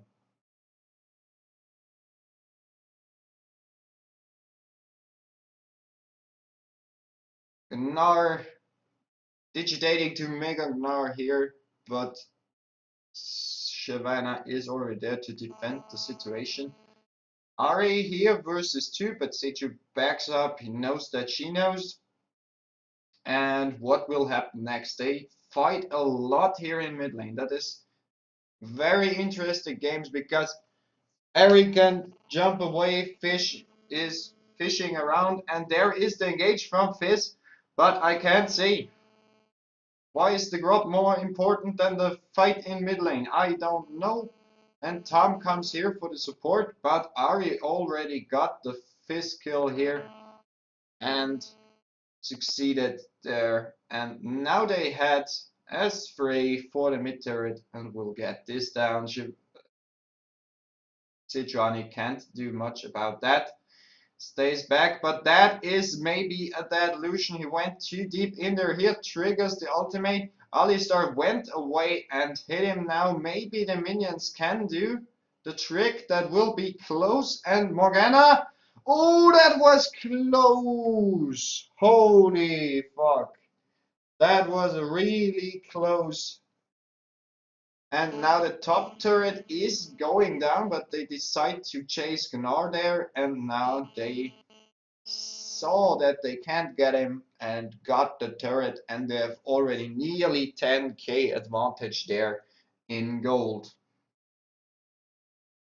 Is helping out Gnar here versus Tom Kench, and Tom Kench is now in trouble.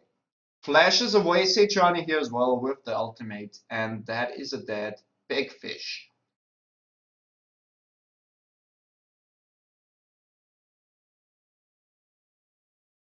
But overall, I would say Memento Mori pushes the map better than 4 Great Justice can. But they try to do the best out of it. So they get more and more chances to do it. Here comes the ultimate from Fizz, but he's binded and Lucian gets the kill and they turn around the fight, and that is a dead Sejuani as well. And they already are heading for the second turret there. And yeah, Ezreal and Alistar coming. Here comes the ultimate from Ezreal, but didn't do much there. It didn't scare them away though. Ari still trying to poke a little bit Ezreal from the side, and that is the wrong direction from Lucian. That is not good, and that is how he died as well. And now two members are trying to get the Memento Mori guys and got Morgana. So they are trying to catch up, and it doesn't look too bad, to be honest. They do now good moves, so they try to counterplay them, and it works pretty good. So now the fish is there and tries to fight the big fish or frog or something like that.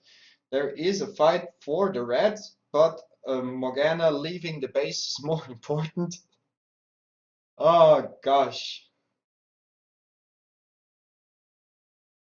So who got the red? I can't see because yeah, Sejuani got the red. And there are 4 members of 4 Great Justice, 5 now, and they will get now Tom Kench. And Ari already backed up, she knew it. And now Lucian goes into trouble and got here the spell shield from Morgana, which helped a lot to defend this moment. And now Gnar tries to hit him one more time, but there is the flash or dash from Lucian. So still 10k, the turret number 2 on the mid lane is defeated as well, and they try to carry on with the pressure. That is too much distance. Lucian there too far away from them to hurt them with his ultimate, but tries and hits a nice Q there, and they are still fighting. The turret is gone and the fish is gone as well, and now they are heading for Sejuani, who is binded right now, and that is double kill for Lucian, clearing the minion wave and hitting the inhib, but he stays for too long. That is a dead Lucian here from the Alistar, but they still try to get him. Ezreal coming here now for his supporting, and that might go out very bad for Ari, but she triggers her ultimate and can get away here. In the meantime, Memento Mori, Shyvana gets the dragon number 2. They have already 6 towers and 2 dragons, and now 14k difference to 4 Great Justice. So this is the closest game for today, at least the 3 games that we already saw, including that one. This is, I think, the closest one, although it's not close at all. So there are still big differences between the players and team combinations, and yeah, one team groups better, the other don't. But they are working on it. Lucian gets the fist, spams his flag again. And they are going down the mid lane, get hit here by Ezreal, triggers his ultimate, Ezreal as well, and that is a dead Ezreal, and Lucian just carries on and helps here, defeating Sejuani as well. And they get already the inhibitor here, and they go straight for the Nexus Towers. They want to beat the time of the last game. Was a pretty equal game in the beginning. He gets hit here by the tower, but gets the Gnar as well. But they want to beat the time of Porous of Love, and it looks like it works. But here comes the team for Great Justice again and tries to back them away. Here comes a binding, but it didn't do much. It just gave a little bit more space between the teams. But here goes the fish ham, and the fish ham isn't enough. He flashes out there. The ultimate of Morgana does not hit, but here the Alistar, and that was nice. That was very important. But Tom Kench is here and cleans up the things the others didn't do. And that is a dead Ezreal as well. That is a triple kill for Tom Kenshin. But now Gnar goes for him. But he backs up again. He knows that Tom is too tanky for him. And Gnar has to defend the Nexus now. Gnar is the only one left. On Memento Mori's side, Lucian is the only one left. Except for Tom. Yeah. Tom is still pushing top and tries to get an advantage for the team there as well. So that was a very good move of for Great Justice to back Memento Mori off. And here comes the Lucian, and he tries to do stuff, but I don't think this will be enough. He gets the Ezreal, but that was it.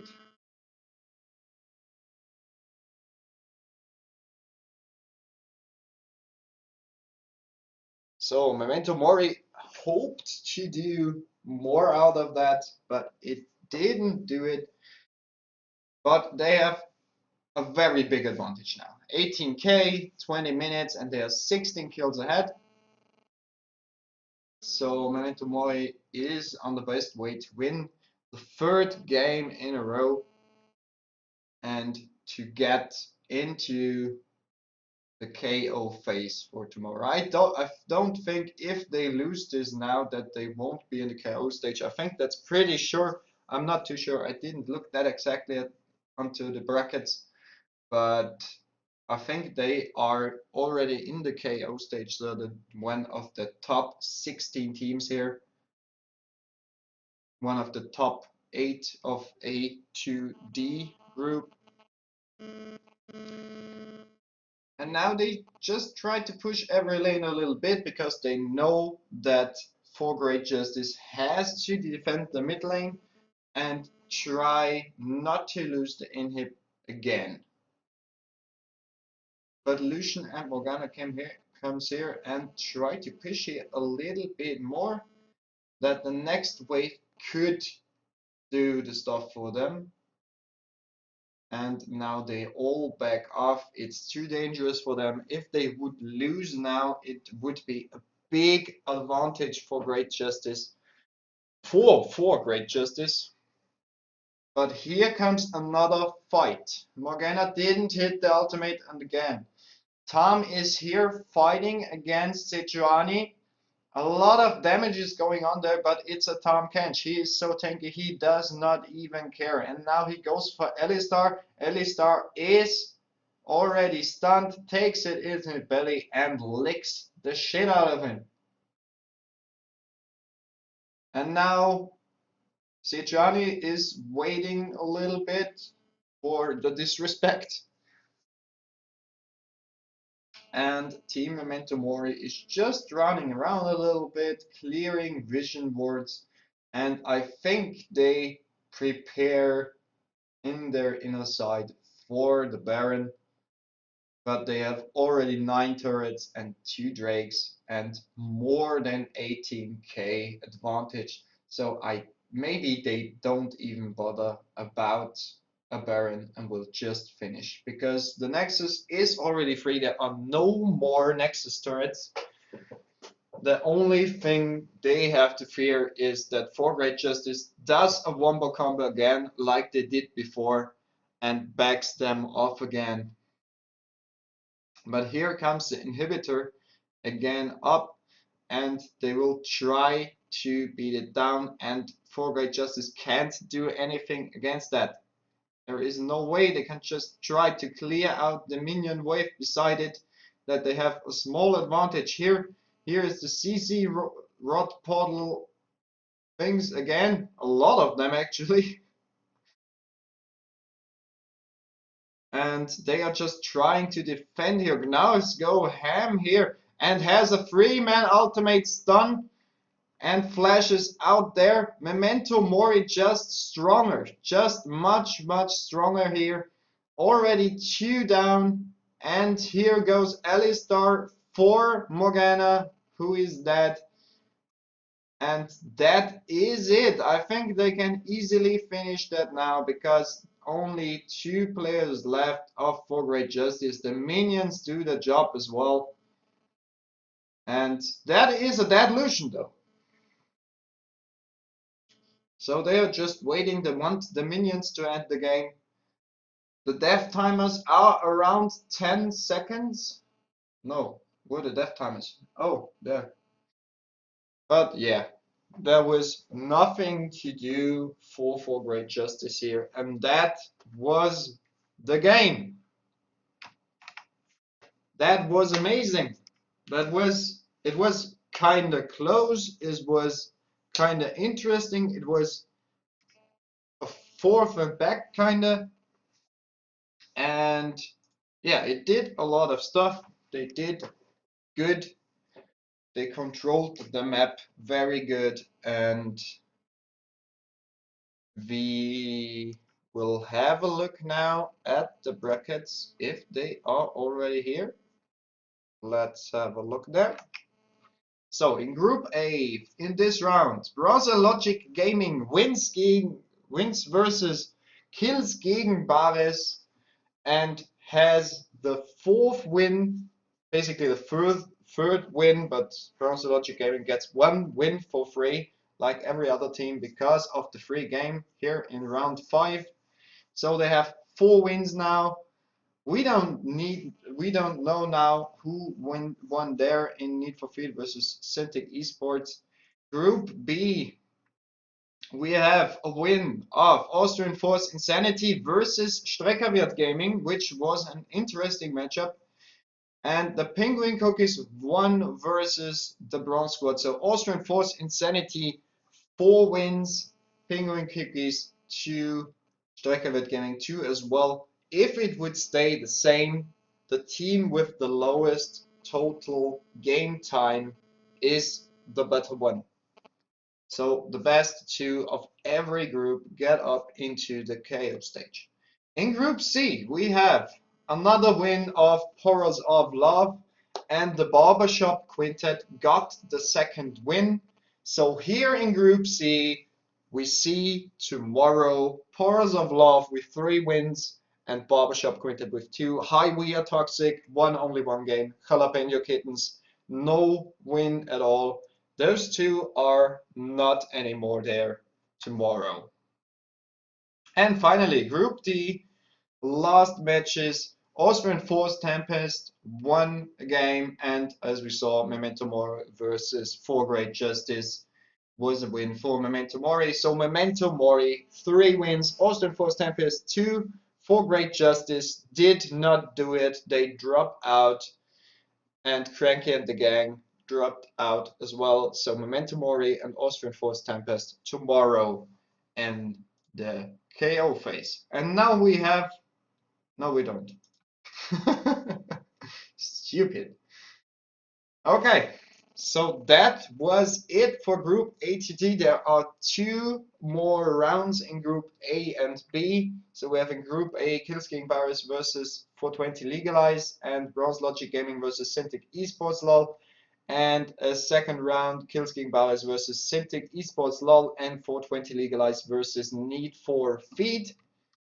And in Group B as well, four more games, Penguin Cookies versus Exquisite, Bronze Squad versus Streckerwirt Gaming, Penguin Cookies versus Streckerwirt Gaming, and Exquisite versus Austrian Force Insanity. So these games are still to play here in Group ATD. We won't watch them because we will watch the first games of Group E, F, G, and H. So Group E will be now Durex Natural Filling versus Wernsicher Fieden and Team Nations D versus Austrian Force Enigma. Group F, Angry Bear Club versus Hagenberg GG, Winterdienst versus Last Minute Entry. Group H, Pornwin Lesu versus Pritzes Banggangers and Arian versus Wiener Linien. And in Group G, we have Exposing Mind Games versus Gentleman's Club. And the game that we will watch is Tickling Tentacles versus Cookstick again. I don't know, we are still heading, no, we still have the limitation of the stream from AF Legends because the API servers are down. So I don't know exactly when the next game will start, but I think it will be around 4 p.m. So in 15 minutes around, we will have Tickling Tentacles versus Hookstick again.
So I just got some information.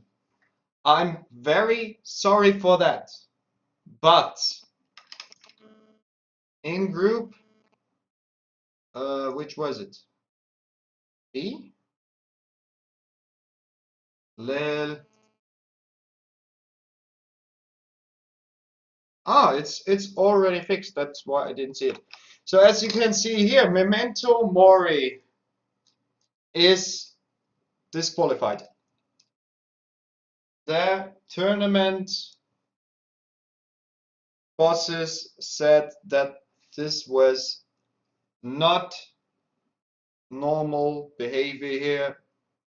So they decided to disqualify Memento Mori. It was not fair versus For Great Justice, there was too much disrespect. They play with the summoner things, so there are rules they have to obey because this is an official rights tournament and Memento Mori is disqualified. So For Great Justice got the win and For Great Justice is instead of Memento Mori in the KF phase. Sad to hear, but the tournament bosses said it and we can't do anything about it. They played good. It's very sad to see that they won't be there. They won all 3 games. Now also Enforced Tempest won all 3 because Memento Mori got the loss there, and yeah. I'm split here, but hey, it's their tournament, and if they didn't obey the rules of the summoners, then it should be like that. Very, very sad though, because they were a really good team, and yeah. So we are heading for our next games in Group G now. Tickling Tentacles versus Cookstick again, starting in around 15 minutes.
So we are here now for the first games of Group DEF, not the EFG, and we will EFGH.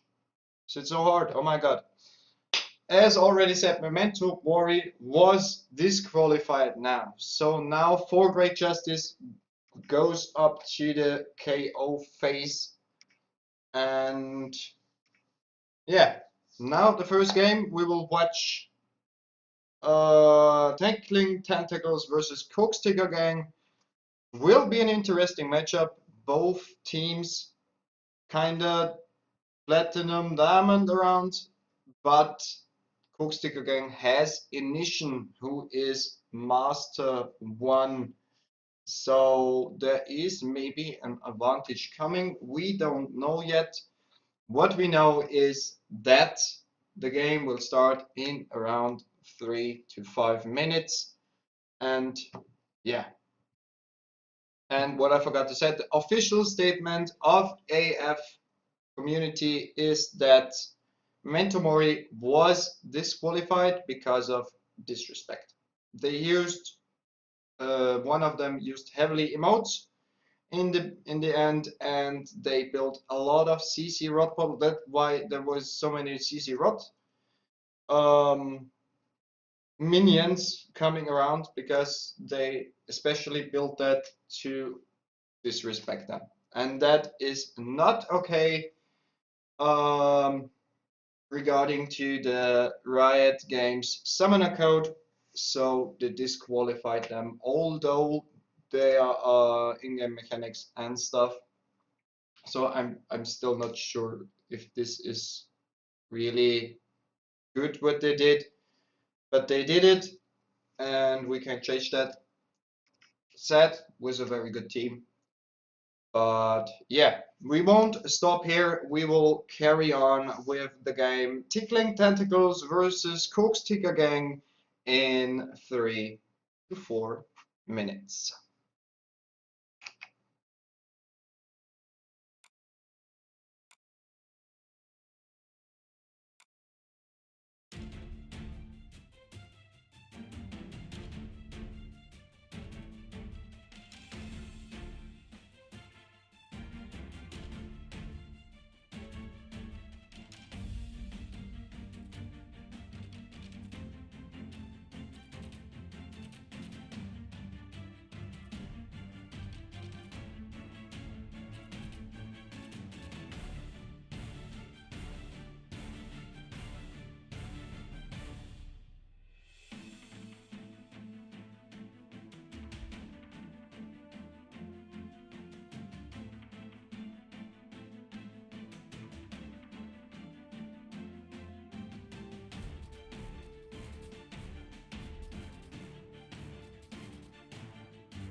And we are already in the game. Tickling Tentacles versus Cooksticker Gang.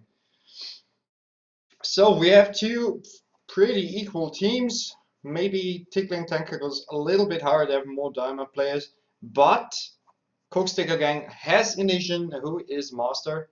So we will see how this will affect the game. So I don't see any invades or something special to see here. It's just some dancing around there. And there we have a group of tickling tentacles preparing for something. No, they already split up again. So there is not much going on here. I mean, they are standing on a ward, but I don't think maybe they try to trigger a little bit of damage or to destroy them a little bit. Maybe not destroy, but annoy. And here they come, Graves and Maokai taking over the Grump. And here comes the Grump for Graves.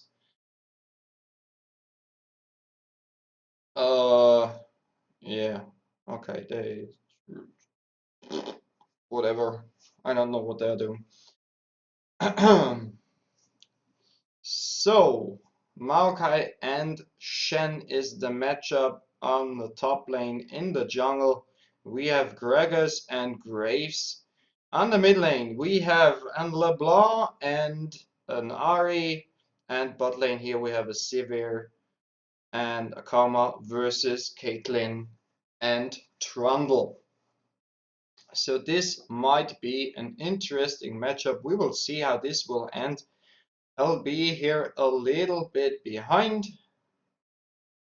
a little bit more pushed than Ari is, but the farming is going well on both sides. On the bot lane, advantage for the tickling tentacles, but here Trumbull with the slow, which didn't do much, but a little bit of damage to Civi there. But they keep on pressuring there, and mid lane a little bit better for Ari now. That shouldn't be a problem for LeBlanc. If LeBlanc gets some kills, you know what will happen because it's LeBlanc.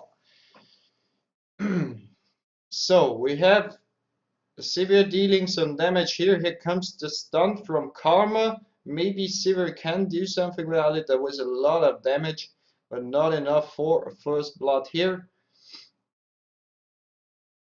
Why do they move the mouse there? What the fuck? So, mid lane, quite even, just farming for the win there. Here as well, Maokai now going a little bit in there, but turns around immediately. Jungle, nothing special here as well.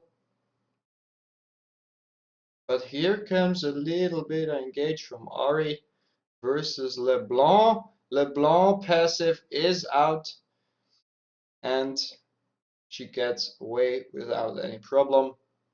But she is pretty low now. Eat some cookies or pots. And Graves is waiting for his opportunity for a gank here. But they wait. So we see they have vision there.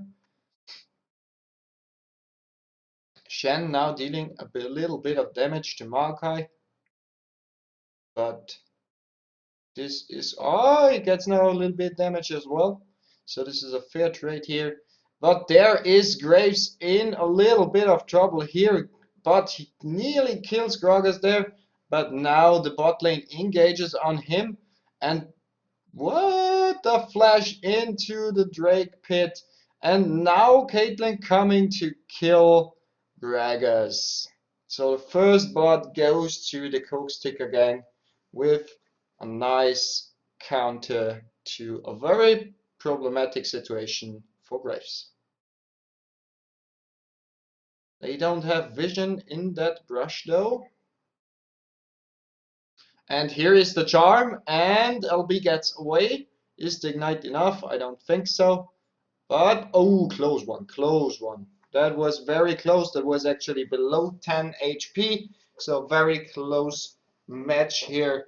Gragas coming, but he's much too slow, but he can defend the tower here.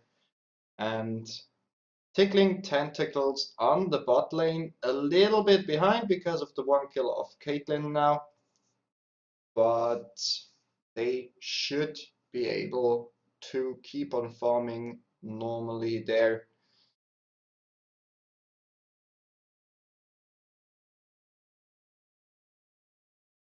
Shen warding the brush to defend himself versus ganks. And he just farms there and tries not to get too much damage by Maokai. And he already has to defend his tower. There is going a lot of damage onto the tower by the minions. But nothing to worry about right now. There is another gank by Graves now in the mid lane. He is waiting.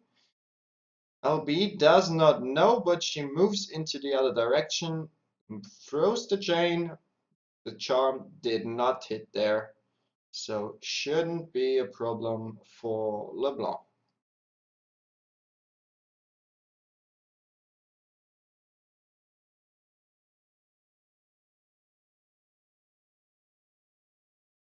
Shen on top lane, still a little bit behind there. Maokai already 60 farm, he just 44. And gets a little bit pushed there, but now he engages. But we can't see that, I just see it on the map. But he goes away again. And there is the engage of Trundle and Caitlyn. But is that enough damage? They get them pretty low, but no kill here. But strategically, a very nice play. And Trundle again with the slow. Karma pops the chain, but it was too much range there. And the game goes on and on. Ari pushes LB quite good there. Still the advantage on Ari now. And they get ready for another direction, but it won't work as well. They get a lot of damage by Sivir's boomerang there. Graves going for the enemy blue. Gragas is there though. Okay, Ari coming now, and there is Shen as well, and now 2v2 here, but there is a LeBlanc as well, 3v2, but Ari is here as well. And the fight, this is a kill for LB, now Shen has to get away there. Ari still chasing him, hitting the charm, and that is a dead Shen. And Gragas now in trouble, throws his ultimate, and is able to get away. What will LB do? Okay, she disengages, gets away, everyone goes back to the lanes and carry on bot lane in the meantime. Sivir gets a kill there, but what will Trundle do? Will he go down? Can he get Sivir? Now there is the chain from Karma and he runs. But is he fast enough though? It looks like that.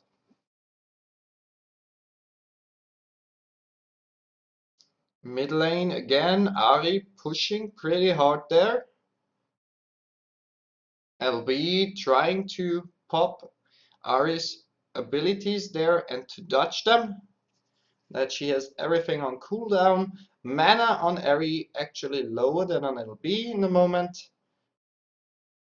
But that was a hit again. But I don't think she will go for the dive there, especially because Gragas is coming now. The belly flop is not long enough there, and he disengages. But there is Graves now, and he flashes over the wall. Graves follows up, and Graves won't be able to get Gragas there. But Gragas have to go back, and there is the whole team of Tickling Tentacles now going for Graves, and Graves is down now. So at the moment, Tickling Tentacles, 3 kills, Cokesticker Gang 2, but Cokesticker Gang still a gold advantage there. They go back to lane now, keep on farming there. Quite even on the bot lane. Mid lane Ari a little bit better. Top lane is Maokai, the leader.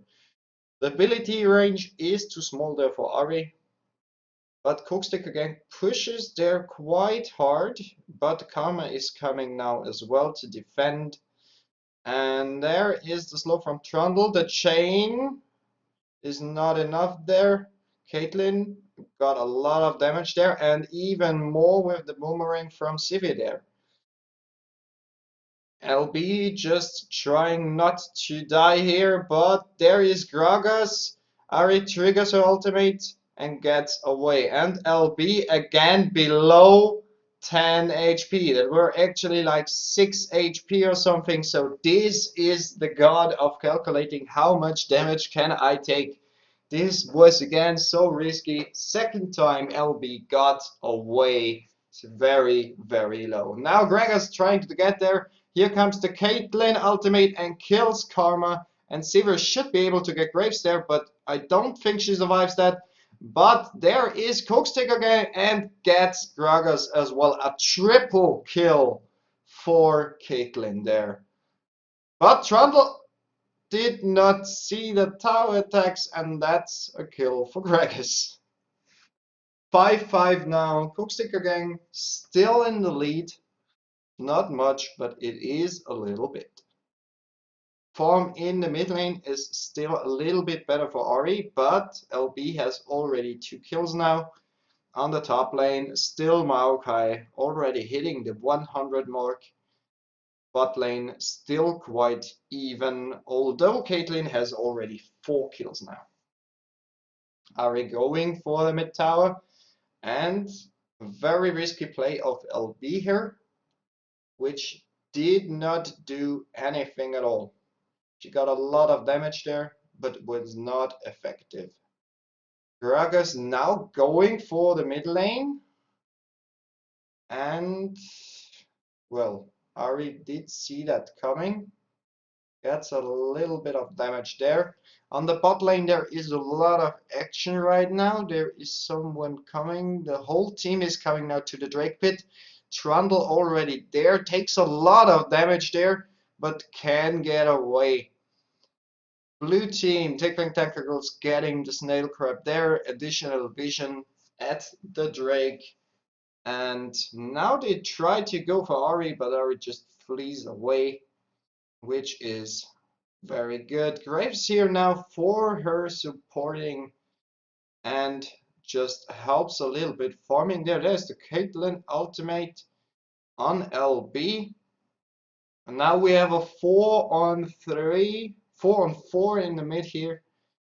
And I think Cookstick again is trying to get this mid turret now down. It's very low already. Shen and Maokai going down to mid as well and having a little fight there.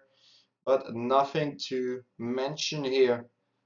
So the whole team is in mid lane now. Ari triggers a lot of abilities there and tries to hurt LB, but wasn't good enough. And now the speed up by Karma here, slow by Trundle, and there is the exhaust on Graves, but they focus Maokai. That was a pretty good ultimate here, a lot of damage on LB and severe Karma, I'm sorry.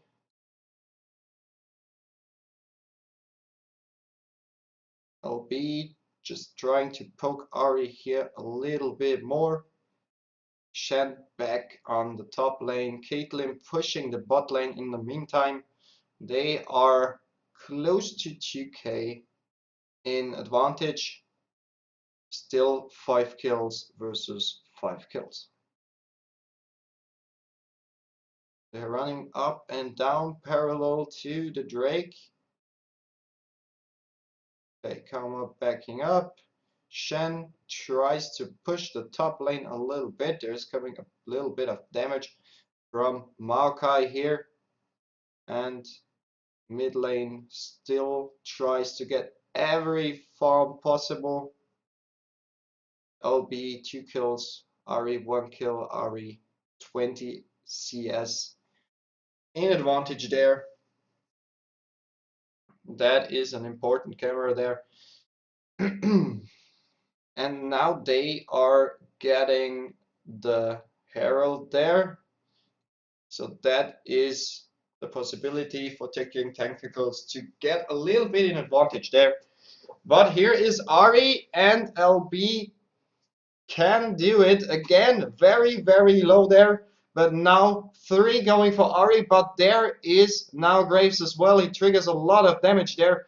But there is the ultimate of Gragas pushing him into the team members. And can he get away? There is Maokai now, and he stops Shen, and Graves can get away. He turns back. Maybe he can deal a little bit more damage there, but else this fight is disengaged. But now they come back. 3 guys mid for Coke Gang and 2 for the Tickling Tentacles, and Coke Gang will get this turret and have now the lead.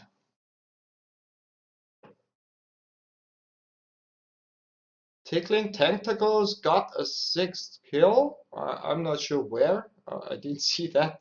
Damn it. But hey.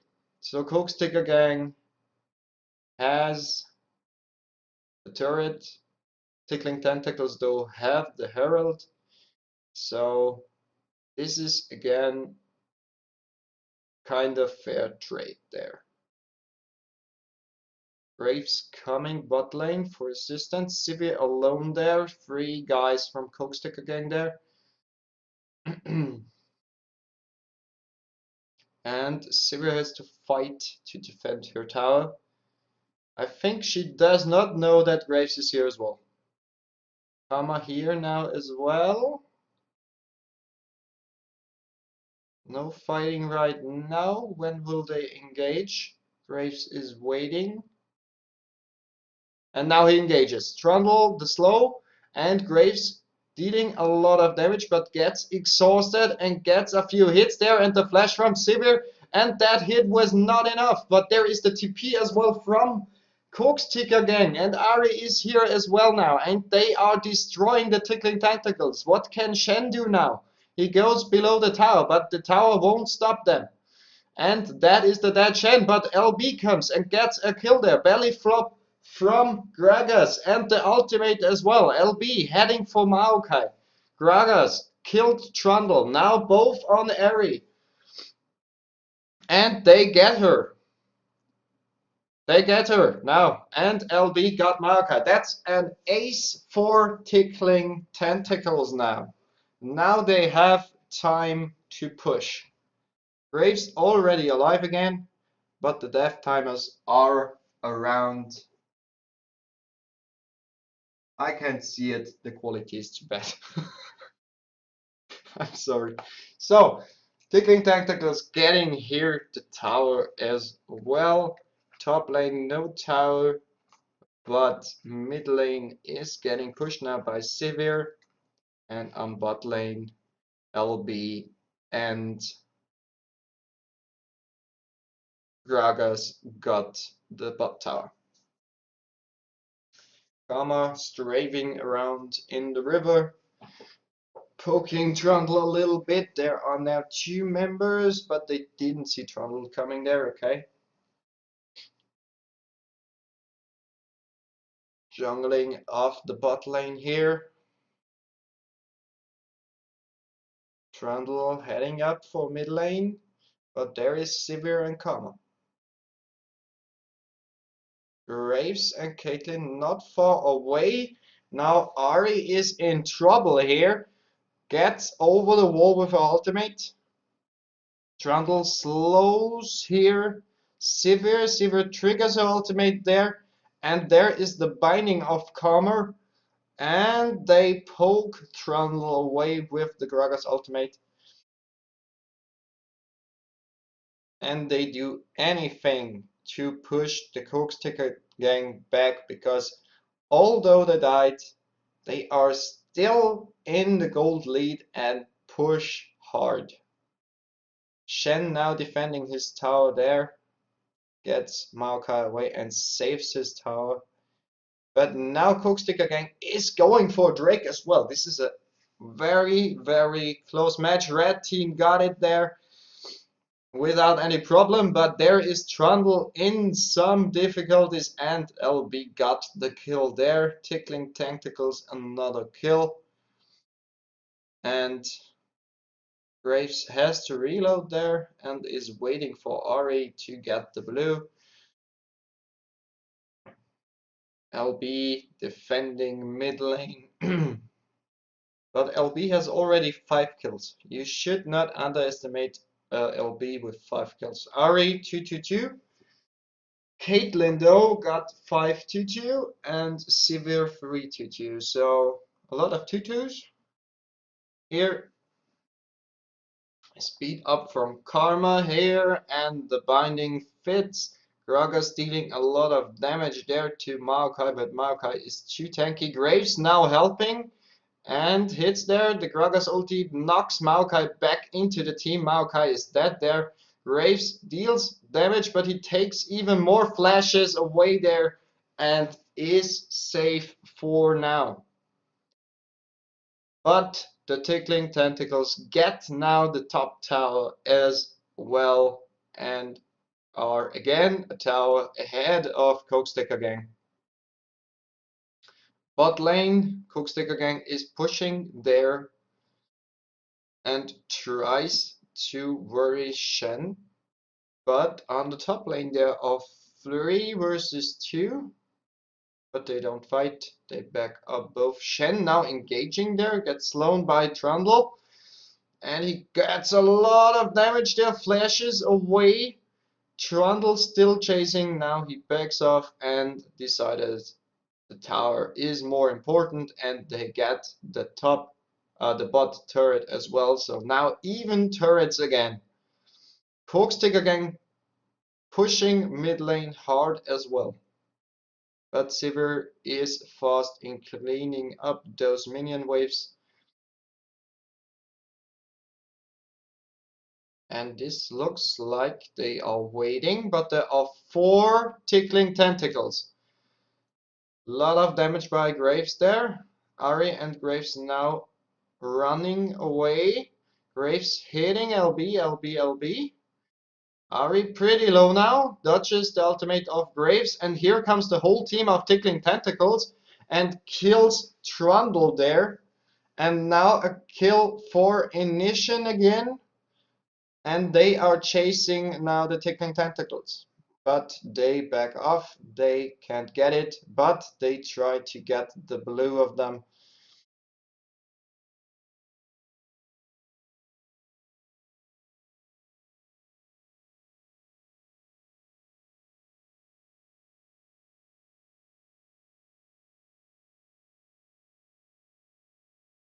So in the mid lane, Ari more farm. They got the top turret now as well. So again, the advantage goes to the Cooksticker Gang, although Tickling Tentacles gets more and more kills. But still gold lead for the Cooksticker Gang. They have now a 3rd turret, they have the Drake, and they are farming a little bit better than the other team. I'll be clearing here top wave, but they will head now to the mid because there are already 3 members of the Cooksticker Gang and they will try to push mid even more. Okay, Ari backs off though, so we have here a 2v2, but Sivir isn't far away. Graves goes into the enemy jungle there, hoping for the red, or no, just boarding there. 3 man, 3 tentacles here, 3 Cooksticker here as well. Now 4 tickling tentacles, they engage, poke a little bit out of that. Trundle now with the slow Caitlyn ultimate, blocked by Karma. And there is the kill for the tickling tentacles and a kill for the Cooksticker Gang. And now There is a dead Shen as well. They have to back off. They're very far because the Cooksticker gang still deals more damage there. 4 men of the Cooksticker gang in mid lane. Only 3 guys of the Tickling Tentacles there. And they get now the second mid turret. So Cooksticker gang coming up strong here. They are pushing very, very good.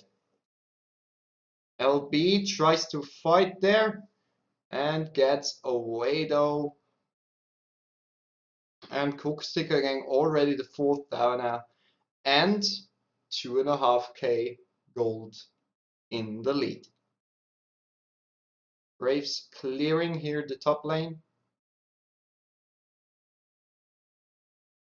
Most of the Cooksticker gang back up now and get some fresh new items there.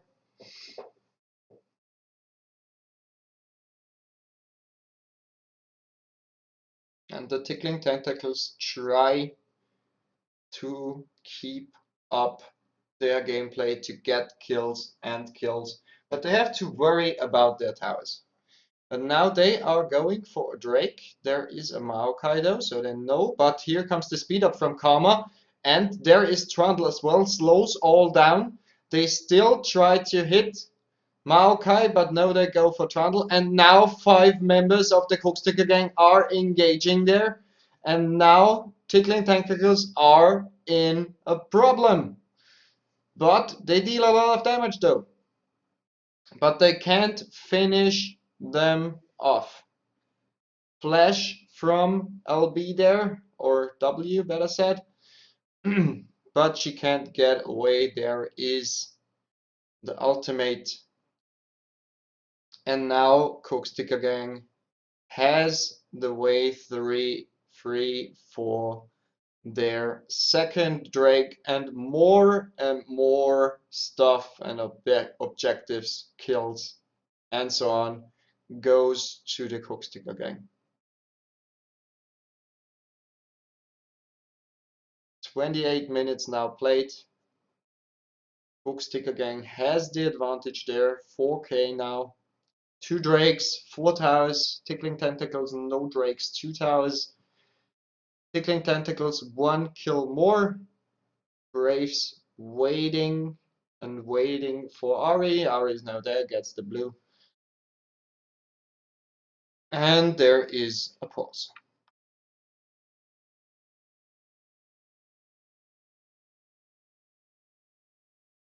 Well, interesting game so far. So there's a break now. I don't know what happened. I can't read the chat because it's everything so pixelated. I would have done the stream in 1080p times 60 FPS, but now the API servers of Ride are down. So I watched the stream of A of Legends, the official stream. Be sure to check them out as well. So there is now a break, and as soon as this break is over, we will go on with this very, very interesting game of Tickling Tentacles versus the Cooksticker gang. So far, Tickling Tentacles get a lot of kills, group good, but the Cooksticker gang is just better at grouping and get more objectives. They just know when to go, when to be where. And that's the big advantage right now there. I watched these guys just talking. It looks interesting because there is no sound. And I hope that for tomorrow the API servers are back up. Would be nice. Then we can see the whole thing in real 1080p. Nice quality. We have game sounds as well. That would be very, very nice. If it's not like that, we have that emergency possibility of just watching the stream. We are allowed to do that. And yeah, so we go, where do we go? No one knows. We have to wait a little bit here. So let's check out the brackets again if there are already some changes, I would say. So let's check that out right here. So in Group A, 4th round is running, And 420 legalized already one versus Kill gegen Bares. So it looks more and more like that Kills gegen Bares can't do it. They'll only have 2 wins now. And Bronzologic Gaming 4 wins. If they win versus Syntic Esports, they won all of the games. And yeah, Group B in the 4th round, Penguin Cookies won versus Exquisite, Stärkewit versus Bronze Squad Skill, Still Running, and Group C and D we already know. Chorus of Love and Barbershop Quintet are in the KO stage, and in Group D, Austrian Force Tempest and For Great Justice because of the disqualification of Memento Mori. So yeah, the game is still on pause. The question is why. Now the stream goes down, not down.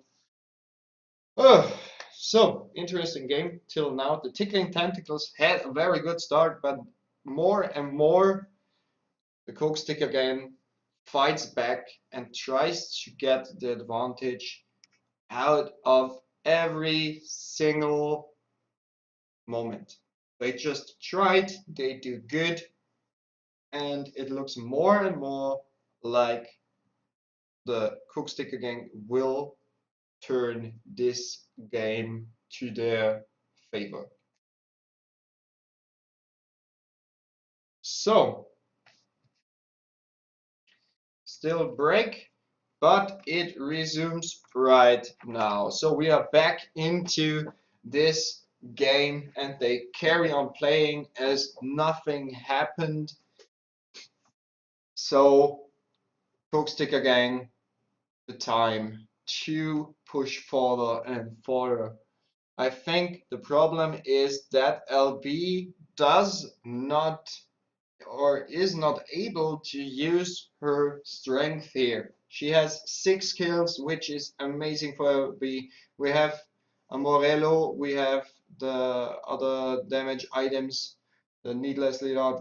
She is building heavily damaged, but she has magic resist as well to be defensive.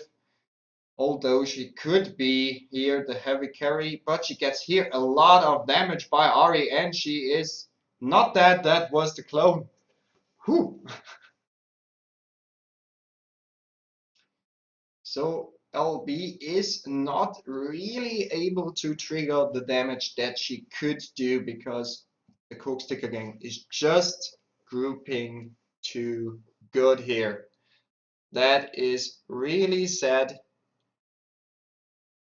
But now the Tickling Tentacles have to defend, but there is a lot of guys there. That is a kill for Ari here. Karma is that 5 versus 3. Now 4. Shen is here as well. He gets a kill there or not. I'm not sure. 16-16 now. The tower is still alive. Now it's down. Shen dealt a lot of damage there, but they are still alive, all of them. So, what do we have here? They all back up now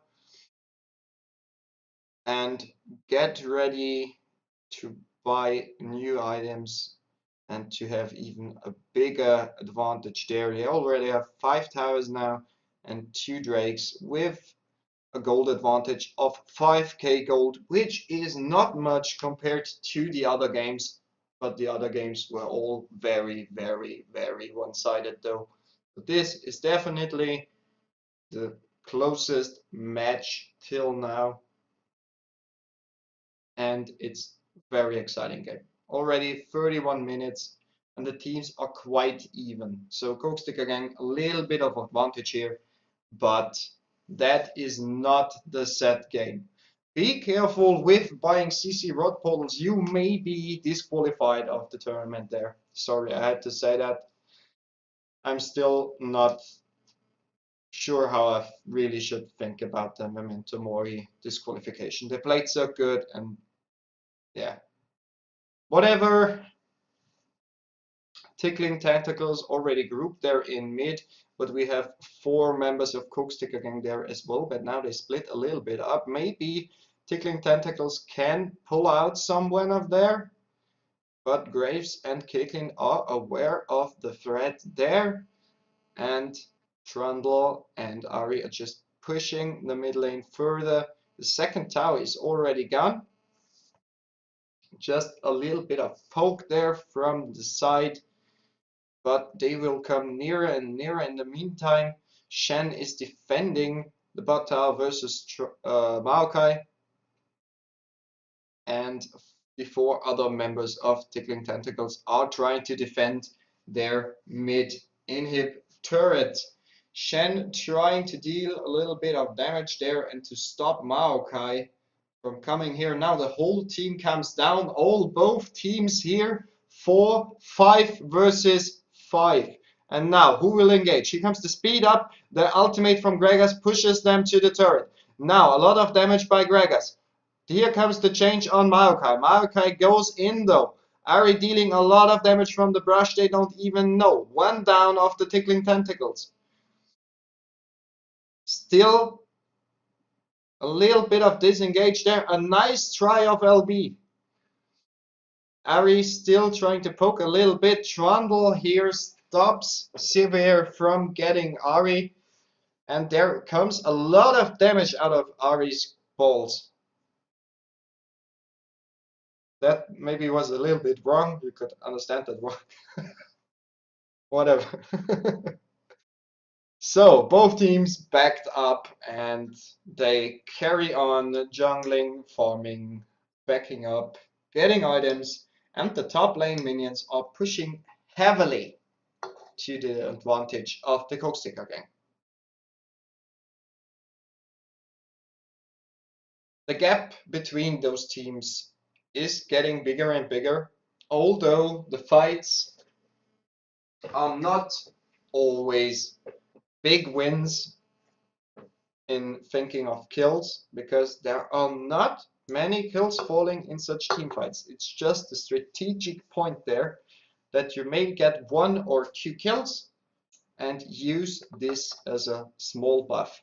But here Cooksticker Gang is heading for the 3rd Drake now. Graves ready to steal it. Now the whole team, no, Graves goes in and tries to get it, but Graves has it already.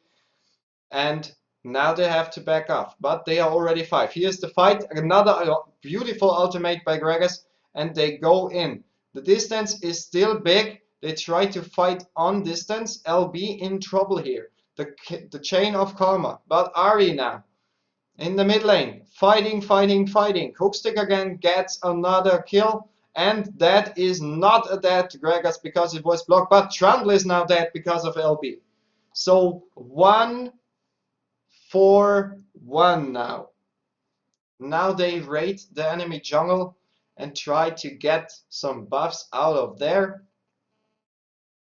And the Tickling Tentacles have to defend their mid lane now a little bit. And that is the moment where they get ready to clear out the Baron area and maybe even get them into another team fight where the Cooksticker Gang might get a bigger advantage.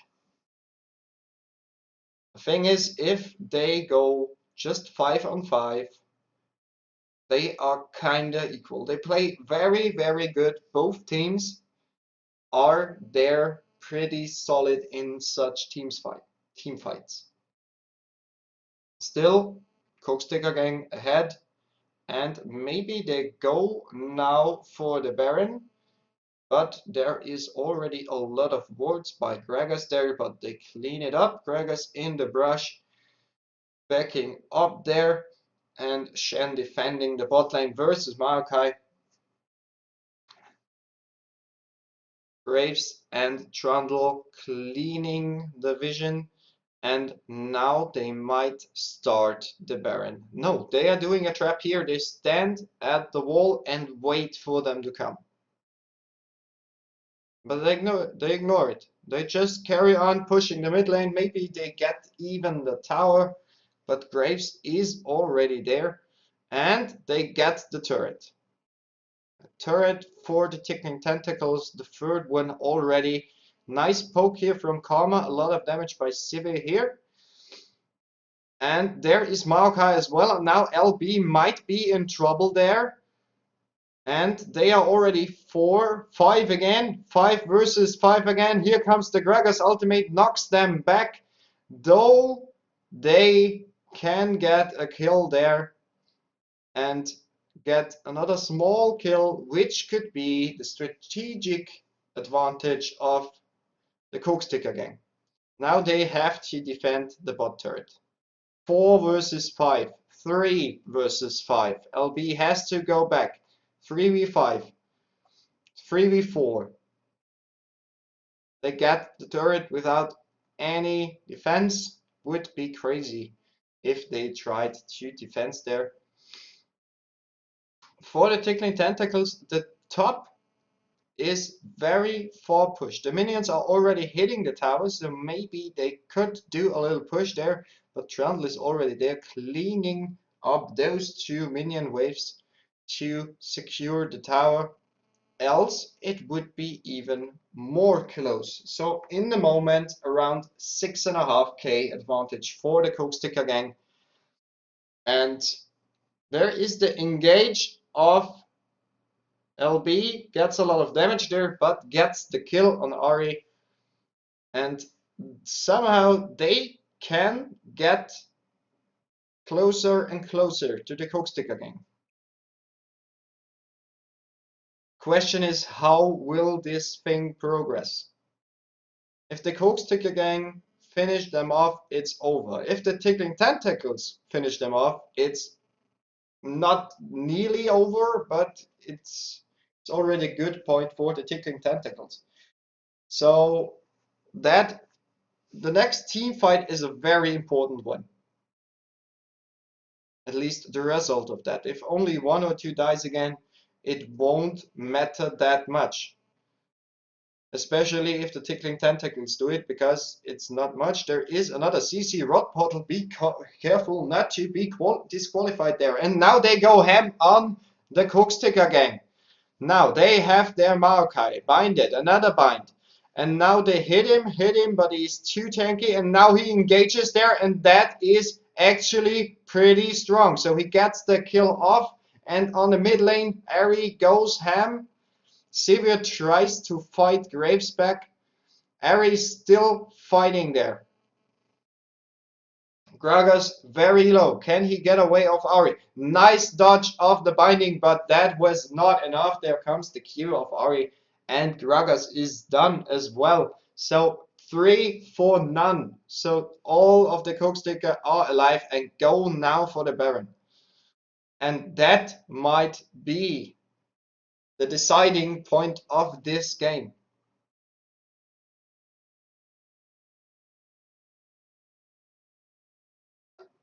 Already nearly 10k advantage for the Cooksticker gang.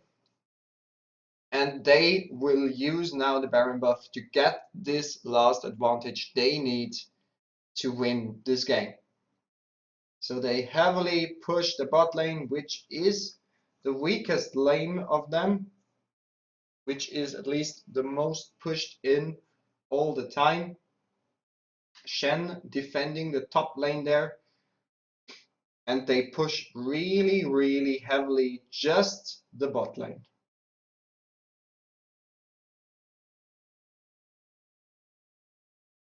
So, looks good. The second tower is already gone.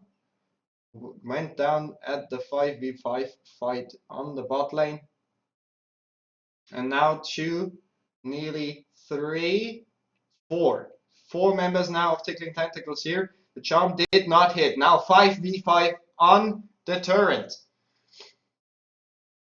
The Baron minions help a lot for Cooksticker gang there. Now they swap it a little bit. They go into the jungle. Maybe they want to push the mid lane a little bit, because this is not going too good for them right now. They are getting more and more pushed in, but they already got both turrets on the mid lane. So it shouldn't be a problem at all. But still, if the second tower falls for them, it's another plus point for the tickling tentacles. And now they go in, they dive the turret. The turret is nearly down, the turret is down. Graves and Shen. 4 guys on the Graves. Graves got the power up there and they have to back off. And that is the inhibitor for the Cooksticker game. And they carry on. They just try to hit this turret. 2 down for the tickling tentacles. First tower down. And now they will get the second one as well. They can't do much. And this is it. This is the win for the Cooks Ticker gang. What a game. That was amazing. That was so close. That was so interesting. That was just the game turned and you did not know if the game will turn again. That was really, really, really awesome. It was very close this game, but in the end, it was enough for the for the Cooksticker game. Tickling Tentacles didn't do it. Close though. So let's have a look at the brackets now. The first games of Group E, F, G, and H are now over. And in Group E, we have a win of Durex Natural Feeling versus Werden sicher Fieden. Tenacious D won versus Austrian Force Enigma. In Group F, Angry Bear Club loses versus Hagenberg GG. Last year, third place. It was pretty obvious, and we have a look at that team because they will be strong again this year. I have that feeling. Second game, last minute entry versus Winterdienst. Last minute entry got that. Winterdienst last year already fall out of the tournament in the group stage. In Group G, we have Exposing Mind Games won over Gentleman's Club, and the Tickling Tentacles lost versus the Cooksticker game. And in the last group, we have 2 games, Wiener Linien 1 versus Arion, and Pützis Bangangers versus Ponwin Leso is still on the way to be decided. So not only in this group, very interesting games. One game is still running there, and we will see later on who won. But now we carry on with the second of 3 rounds in Group EFGH, and we will carry on with Durex Natural Feeling versus Austrian Force Enigma.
So the next game is already in preparation.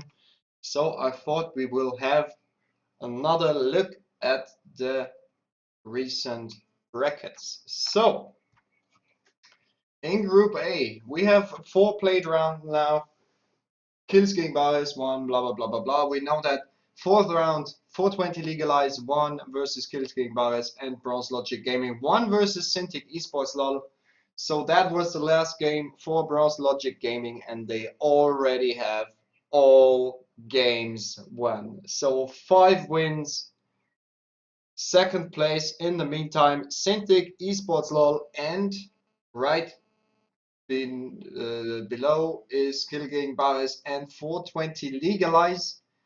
And 420 Legalize will play in the next round versus Need for Feed.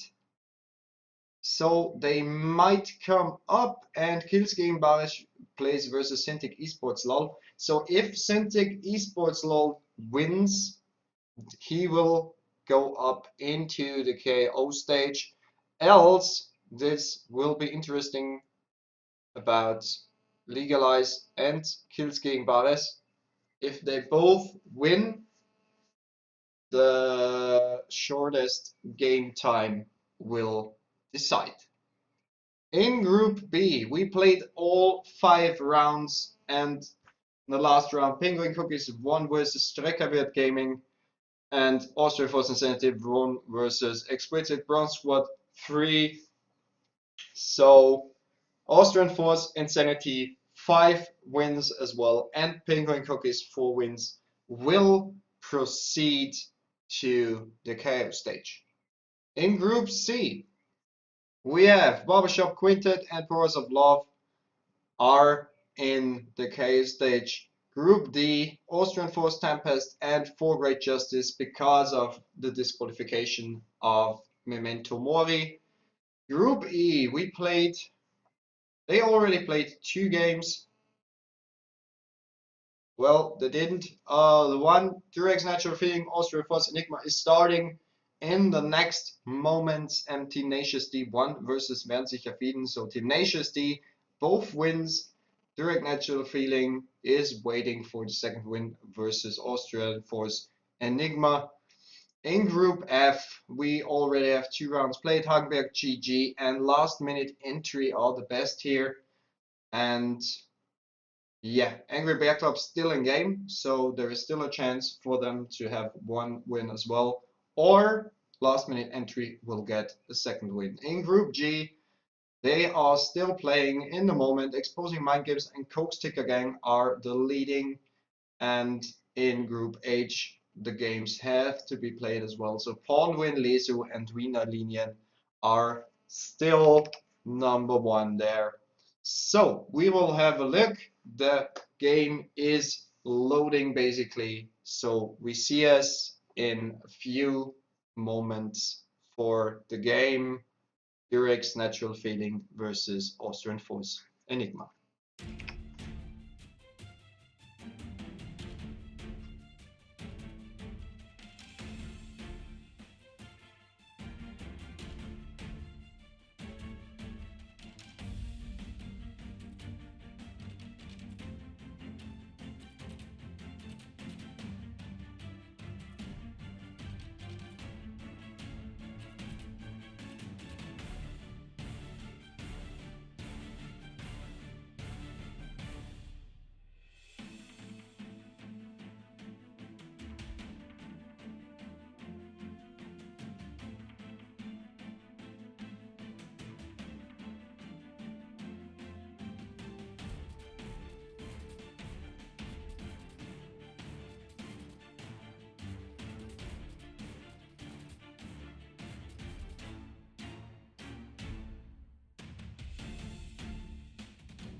And we are here now in the game.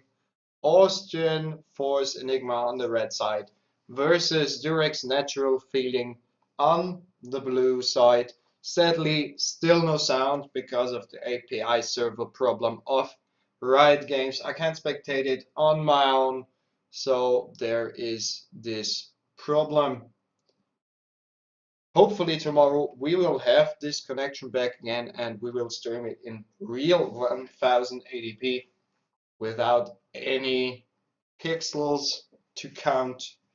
Maybe this is a nice thing to do for you while there are boring moments in this game. Both teams try to secure their own jungle, be sure no one invades there. Because this is already the second game, and the second game can already decide if you are in KO stage or not. So basically this is important as every other game, but this is already a point where you say, whew, if I win this, I'm done. So they carry on much faster, or they say, fuck, I need to win this, else I'm done. I have to win this. So maybe we see two teams going very ham here. So three guys getting the grump here, helping Sejuani on the blue side. They started with the golems. And we have an interesting matchup on the bot lane. We have a Kog'Maw with up to 5 attack speed and a Janna versus an Ezreal and an Nautilus. Here on top lane, we have Lulu versus Fiora. In the jungle, we have Sejuani for the red team and Elise on the blue team. In the mid, we have for Durex Natural Feeling Orianna and Kassadin on the Austrian Force Enigma side. Both teams started. We see a little bit more pressure of Orianna in the mid. Lulu as well tries to push us a little bit more than Fiora can handle. But there is no action. Now on bot lane, Janna took a lot of damage there. That is not good for Durex Natural Feeling. If you have a hole in your team, you're done. Get that reference? Well, not reference, but hole. Durex. Sorry, I'm being stupid again. So we have Lulu pushing here a lot. Fiora already got a lot of damage there. But Austrian Force Enigma is fighting back on the bot lane. And there is the double gank. So one time for Austrian Force Enigma gank, and Elise is coming as well for Durex Natural Feeling. And I think Sejuani is in a big problem, and she is dead. She, I don't even know. I think it's a she. So kill for Elise there on the bot lane. They try to defend, but that was already the first blood for Durex Natural Feeling, which is a good start. Orianna still pushing there. Lulu getting attacked. But there is another gank now. And they try to get Fiora now as well. But she can get away. They will keep on pushing the lane and get the dominance of that lane as fast as possible. This is not something, this is a tournament. You have to be fast and use every moment you have. There is a lot of damage on Cassidy. Now he's going over the wall and hits one more time, but there is Seju now. And gets away. What? Okay, Seju decided to disengage there, or did not want to, but did. And they are just carrying on. So Orianna now advantage. Kassadin is back. Kassadin nearly died, so it's better for Kassadin that he's back than that. So not too bad. Kassadin already back on lane. Orianna goes B now. And here is the gank from Elise. Hits the stun on Nautilus. There comes the Janna Twister, but not enough to kill Nautilus. Now they focus Ezreal, some hits on Ezreal, but nothing happens else. And Famous here getting into the mid lane, near the mid lane, but Ori needs some more time. So now they get the golems. In the meantime, Austrian Force Enigma has to balance out the lane again on the bot side of the map. Lulu still farming, and just suppressing Fiora there. Already 10 more CS, which is pretty okay. So Kog'Maw versus Ez is quite even farm, and they already go for a counter gank on top. No, going for the golems, but Fiora is in danger. A little bit of help would have been good, but she gets away anyhow. Orianna trying to keep the pressure alive on the mid lane there. Bot lane going back. And now Seju will come for the gank to save Fiora and her lane. No, he doesn't go back. Okay, he go back, no problem. And Ori keeps on pushing here, and the minions do their work and hit the tower at least a little bit. So junglers both on the way in the jungle. Elise may come top now and assist Lulu here with Fiora. And there is a ward. So Fiora knows that Elise is around. Orianna gets hit on the tower, but Pasadena has Sejuani in the near if something is escalating. Elise is now there as well. Here is the ping. They know Elise is there.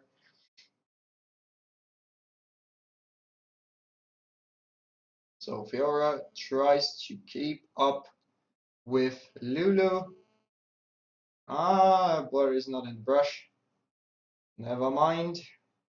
So Kassadin trying to defend, but already one level behind.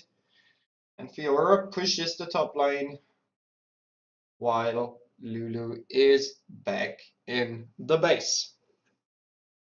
Elise preparing for another gank on bot lane. Nautilus defense, but Elise jumps on Ezreal and he gets away with his E. And they get a few more hits on Nautilus, but that's it. Fiora going back in the meantime. Orianna getting a little bit more in direction of Drake, getting sure no one is around there. Kassadin has a ward there in the brush, but Orianna does not know. So still very equal game here. Drake's natural feeling 1 kill ahead at the moment, but the plays are quite even, I would say. A little bit of advantage for Orianna and Lulu on the Dirk's natural feeding side with the farm. But on the other hand, Ezreal is a little bit ahead of Kog'Maw as well. Here comes Sejuani and Orianna flashes away. No problem for her. There is going on some farming. Kog'Maw tries to keep up with Ezreal and gets a lot of farm there and nearly catches up. Lulu has a pretty easy life up there. She gets ganks a lot, and she does not get ganked a lot, and totally dominates Firo. She can farm, yeah, but Lulu is an advantage there. So, okay, she get ganked, but she knew because there are 2 wards there, one expires soon. But this this brush is boarded the shit out of. So Nautilus maybe with an engage, very important to see how Elise go back. And Lulu just hitting and hitting Fiora, dealing some damage. And I think Durek's natural feeling has a bit more pressure on the bot lane than Austrian Force Enigma has, but this may change. We will see which team will get ganked first. Seju would be in a nice position for that. Maybe he comes down. No, he gets the snail crab and faces now Elise. No, he doesn't.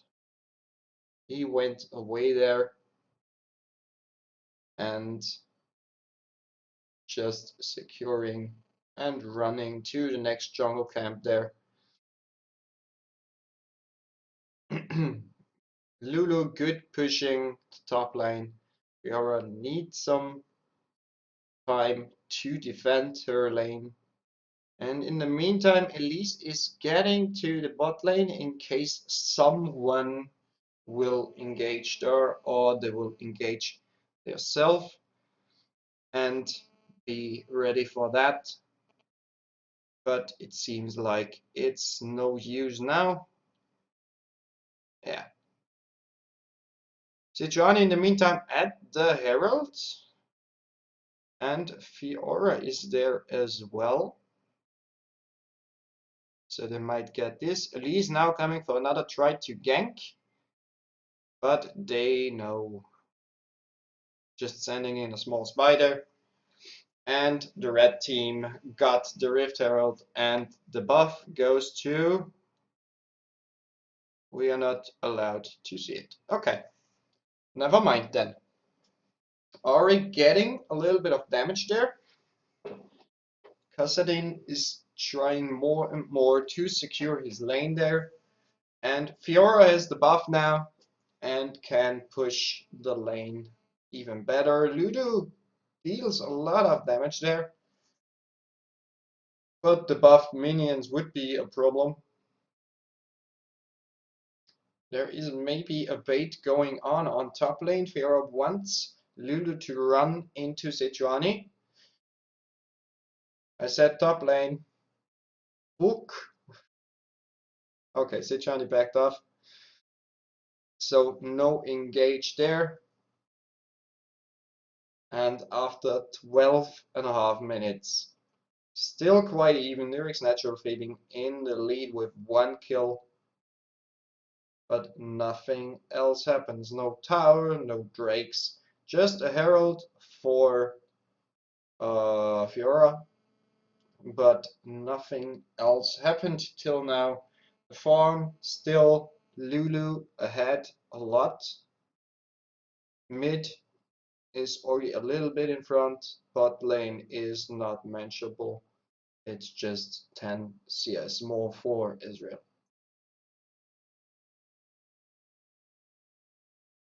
A buff is still on for Fiora. She does not have to be afraid of Lulu now. Maybe she has to because Lulu deals a lot of damage in this state. But she can keep her on distance with her buffed minions.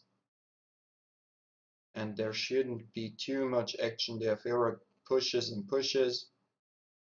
But else it's just farming now. They are all not sure. Should we engage? Should we not engage? They're just sitting there and being like, oh, you should attack first. So nothing much here. They just farm and get bigger and bigger. That means bigger team fights later on and more exciting one because it's pretty boring if there goes one champ in and one shots everyone. That would be boring. So this is a close game. Close games are the most interesting ones, definitely. So Lulu now engaging a little bit on Fiora. Fiora striking back there, but backs off now. No, she did not back off, and this is maybe a kill for... Oh god, she is very low. Can Lulu do something? Lulu do something? No, she is too far away. Sichu is there, but Elise didn't even bother to go to the top lane. No time. Not enough time to do that. But Fiora is still there. She did not back off, or did she use teleport? No. Teleport is still up. Okay. She uses her stuff. Life steal.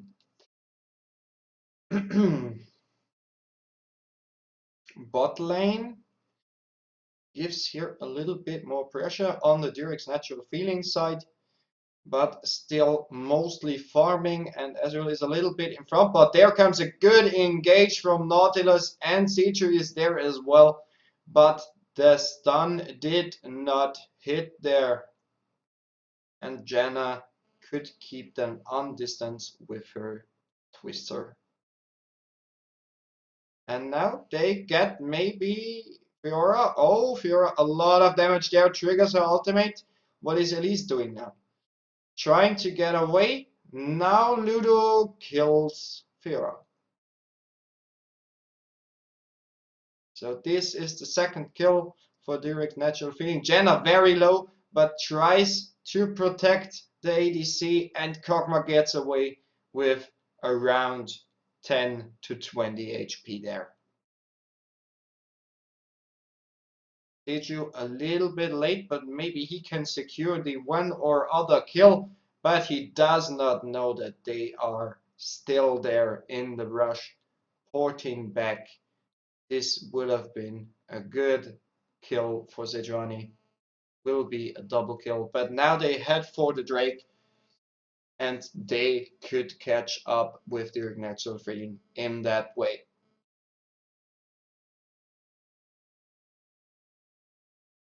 Red team got it. Elise can't do anything about that. She didn't even know that they were doing Drake. So no chance. But the bot lane has the luck that they did Drake. So now the tower is still alive. Fiora fighting versus Lulu. But Lulu still ahead 101. Fiora 010. So there is still the advantage for the Lulu as well for the CS.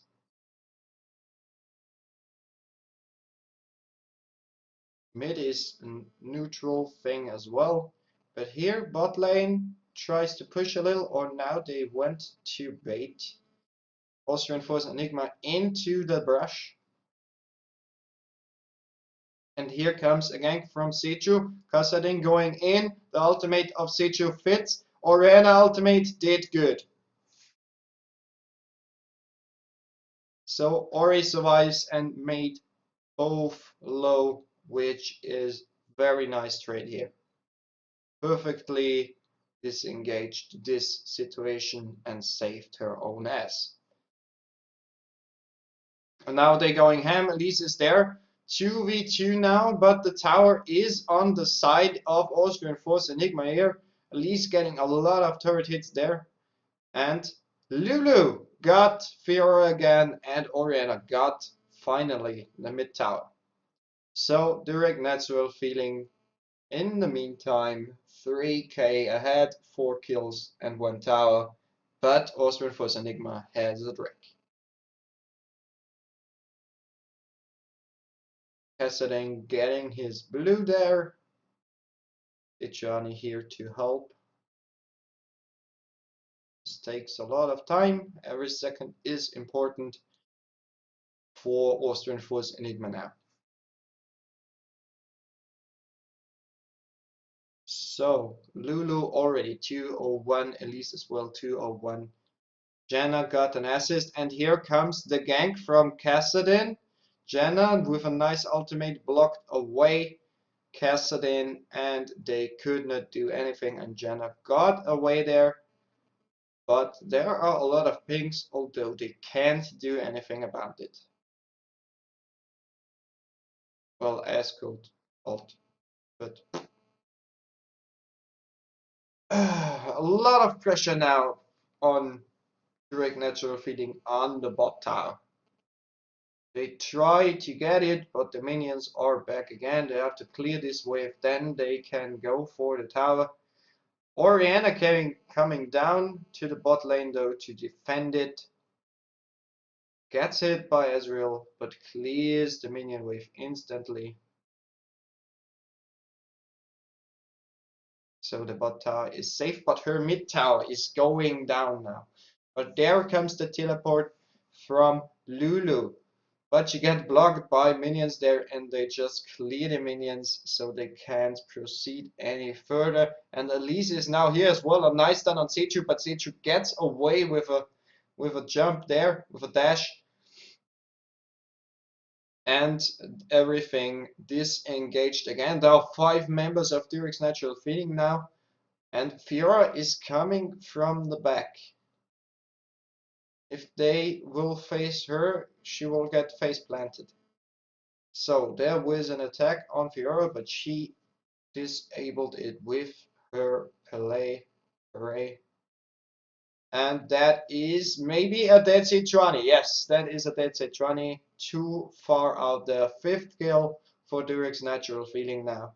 And they are, Austrian Force Enigma is preparing to get revenge there. And they got 1. And they are hitting for the next one. Ori survives this banana. So close.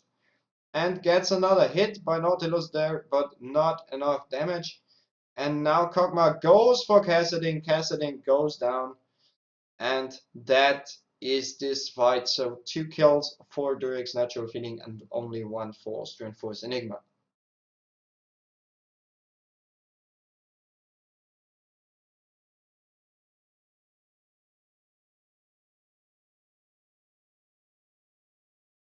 We see here Ez coming down the bot lane, trying to push the lane because Kog'Maw is in the jungle.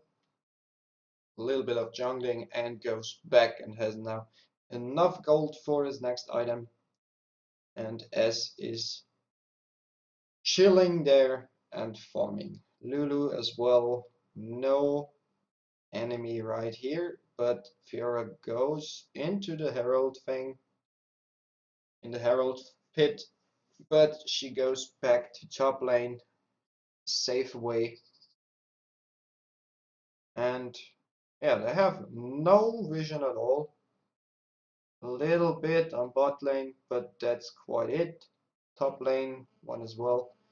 And we see here that the red team has a lot more vision and that they might use it for their advantage.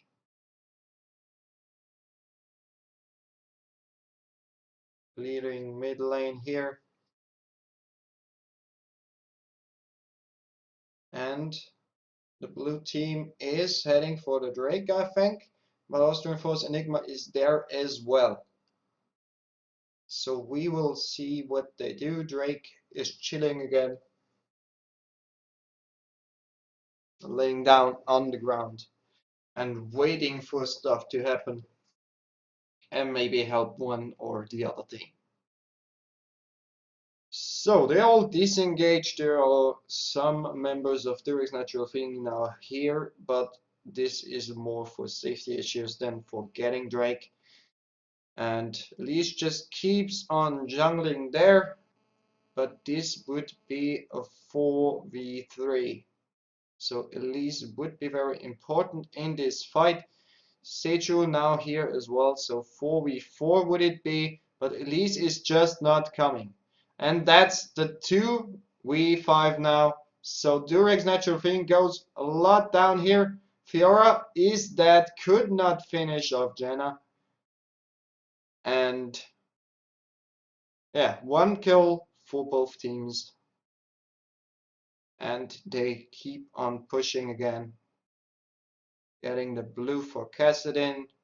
And they are getting near them. They both want to do Drake now. And Durek's Natural Feeling started it already, and it's nearly down. Will there be a steal from Austrian Force Enigma? Why would you go there? Blue team got the dragon, and now they fight for everything. Austrian Force Enigma got a kill. Another one. Oh shit. That was a lot of damage coming out of Elise there and out of Lulu. Double kill for Elise and for Oriana. And Fiora is in danger now as well. Lulu flashes the wall and kills Fiora as well, and that is the ace for Durex Natural Feeling. So now they have time to push. It's now 12-4, and they already have nearly 5k advantage there. 25 minutes, they are going for the second mid tower there, and maybe they keep on pushing. So Kog'Maw getting the bot tower as well.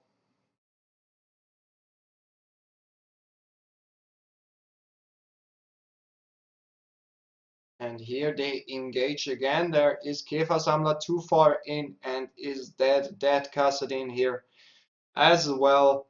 And they just did. The ace was game changing here. I mean, they were ahead already, but this gave another boost for Durex Natural Feeling.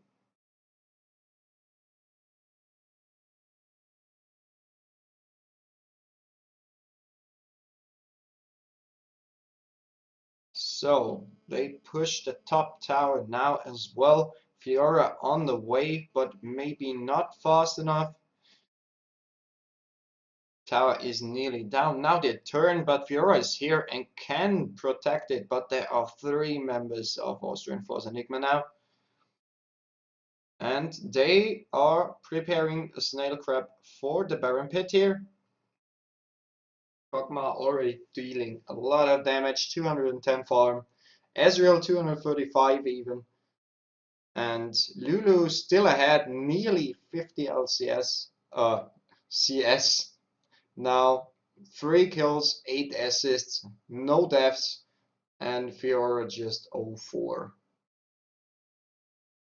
So the top lane is definitely done. The other lanes look good. Kassadin 50 CS behind as well. Orianna as well, 4 kills, 5 assists, no deaths, and Kassadin himself 3-3-1.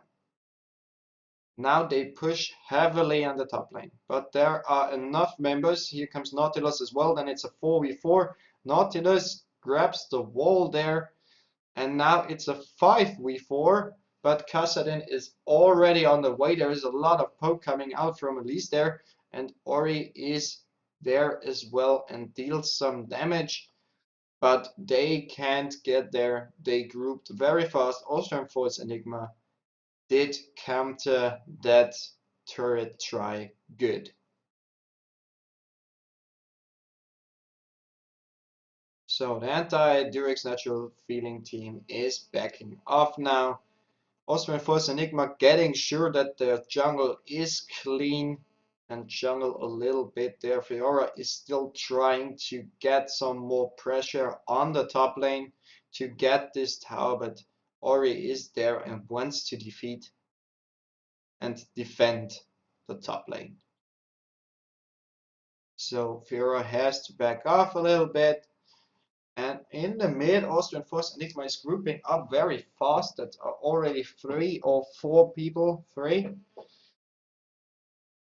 And Durex Natural Feeding only with 2, but Jenna on the way as well. And now they're 3 as well. And now we'll see what will happen.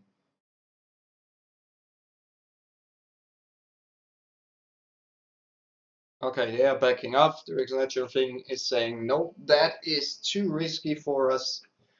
We don't go and try that out. Because an ace for Austrian Force Enigma would be good startup to catch up that gap of around 7k gold.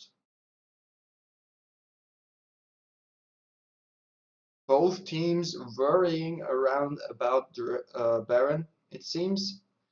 Drake up in 1 minute again, maybe a second one for one of the 2 teams. We will see if they have any priority on this object of the map, or if there is too much pressure from one or the other team and they have to defend their objectives.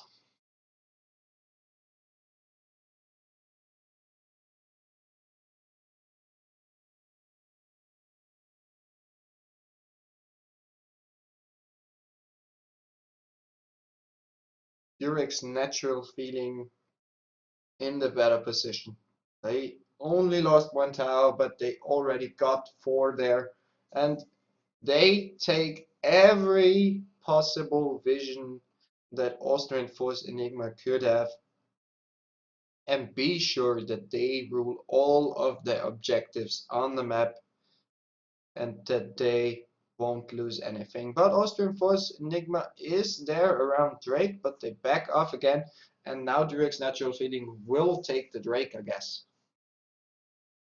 Yeah, they are definitely heading for Drake. There is a ward though, now it's cleared, but the team already knows, but they won't be fast enough. So the second Drake goes to Durex Natural Feeling, and that's another boost for their advantage over Austrian Force Enigma.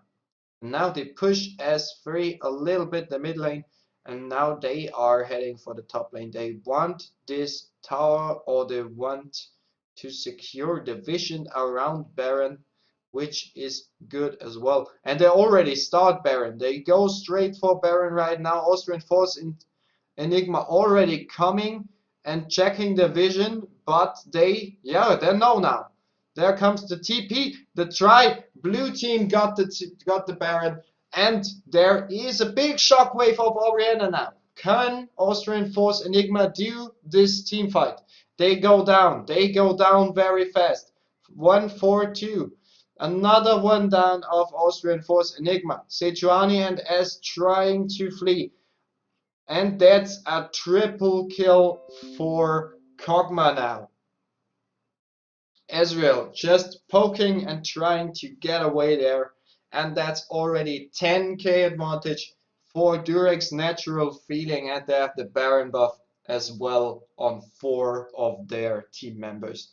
And they go straight for the mid inhib tower and will get the inhibitor now. Az can't do anything against that. He is pretty low.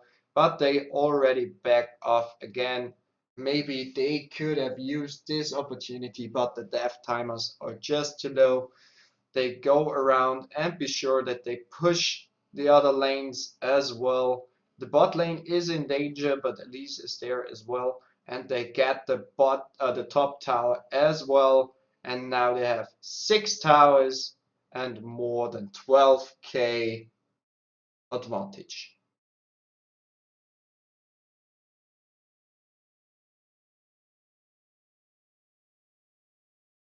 Elise pushing here the bot lane, although no Baron buff on her. What will the others do with their Baron buff?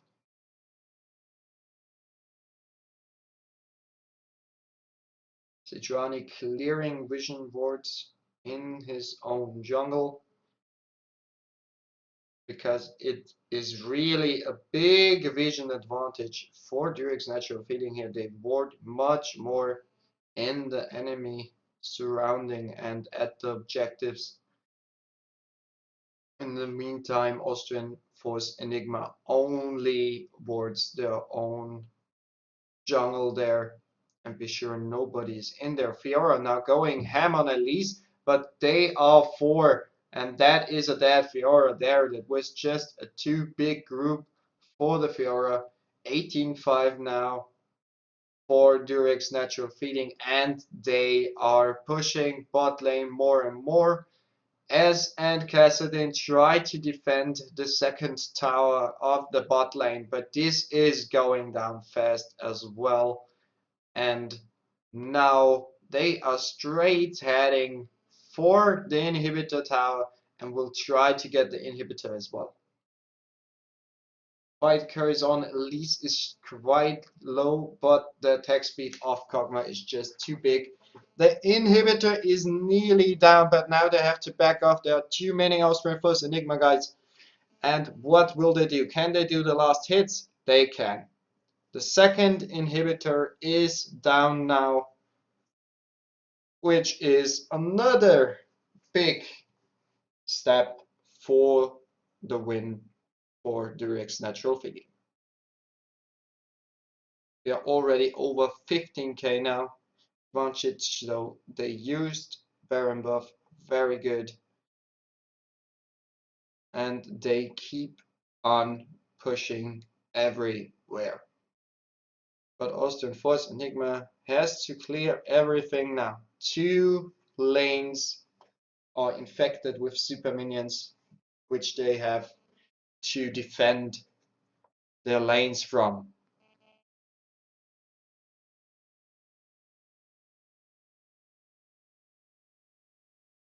But Ori and Lulu here on the mid lane, I think they will carry on pushing the mid lane as 4 members and will try to get the super minions into the enemy base. They are going as 5. If they win the next team fight, they have surely won this game. And they are already going for S, and that is the death of S. Sejuani tries to get away, gets a lot of damage there. Cassadine and Fiora as well. A nice knock up here from Nautilus, but they can't defend the 1 tower, and there goes Nautilus down now. And a nice ultimate from Jen, a double kill, a triple kill for a quadra kill for Kog'Maw. And that is the game. So Direct's natural feeling totally ruled this game 23-5 with 71.8k gold over 53k gold, which is an amazing result, and they totally won this game. So let's have a look at the brackets now. We have the last games played in Group A. Hills gegen Baris lost versus Synthetic Esports LOL, and 420 Legalized won versus Need for Feed, but Synthetic Esports LOL won, so 420 Legalized had no chance to get up. So Bronze Logic Gaming with 5 wins and Synthetic Esports LOL with 4 wins are in tomorrow's KO stage. Group B, we already talked about it. Austrian Force Insanity as well. 5 wins. Penguin Cookies, 4 wins. Both of them KO phase. Again, Porous of Love, Barbershop Quintet in the KO stage. Porous of Love as well. All games won there. Austrian Force Tempest won all games as well. And for Great Justice, due to the disqualification of Memento Mori in the KO stage. In Group E, this round, Durex Natural Feeling won versus Austrian Force Enigma, and Team Nations D won versus Werden sicher Fieden.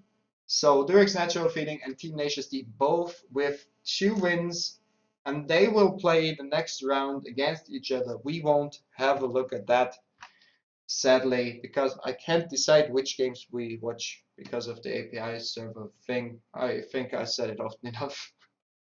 So, Group F, Angry Bird Club won against Last Minute Entry, and Hagenberg GG won versus Winterdienst. So Hagenberg GG, 2 wins, Angry Bear Club, 1 win. Last Minute Entry, 1 win, Winterdienst, 0 wins.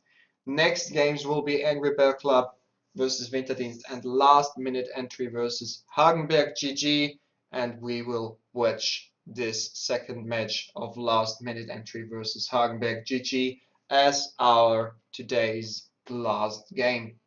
In Group G, Tickling Tentacles won against Gentleman's Club. Exposing Mind Games versus Cokesticker Gang still in progress. So this might be an interesting game. We will see who will fall out there, or better said, who will be the dominator of that. In Group H, Pornwin Leso with another win versus Wiener Linien, and Arian won versus Pützis Beckengangers.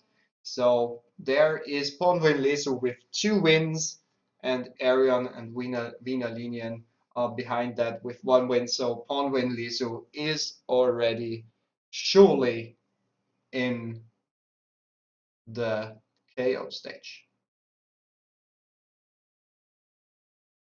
Well, wait. No. I'm lying. If Rina Linian wins and Arian wins, pawn win Lesu could have too much total time. It's not sure yet. That was my fault. So that is the brackets for now. We will see how these things change, but we will go now into the break, and after the break we go for our last game today, and after this we know exactly what will happen tomorrow. And this last game today will be last minute entry with one win, maybe a second soon, versus Hagenberg GG. If last minute entry would win this game, they could actually kick out Hagenberg GG. If Hagenberg GG wins, Hagenberg GG is further into the KO stage anyhow. And yeah, Hagenberg GG, by the way, last year third place, and won versus Austrian Force Insanity last year, but lost versus the Porous of Love. So if they go into the final stage on the real event, that would be again amazing, because that were so close and exciting games. And yeah, so that is the plan for the next thing. We have last minute entry versus Hagenberg GG after this break. As soon as I know when the game will start, I will come back here again and tell you and say some more words about stuff. Yeah, whatever. Break, and then last minute entry versus Hagenberg GG.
So we are getting ready for our last game today of last minute entry versus Hagenberg GG. Will be very GG this game. But first, let's have a look again at the brackets. So in Group E, Durex Natural Thing and Team Nations D are dominating here with 2 wins.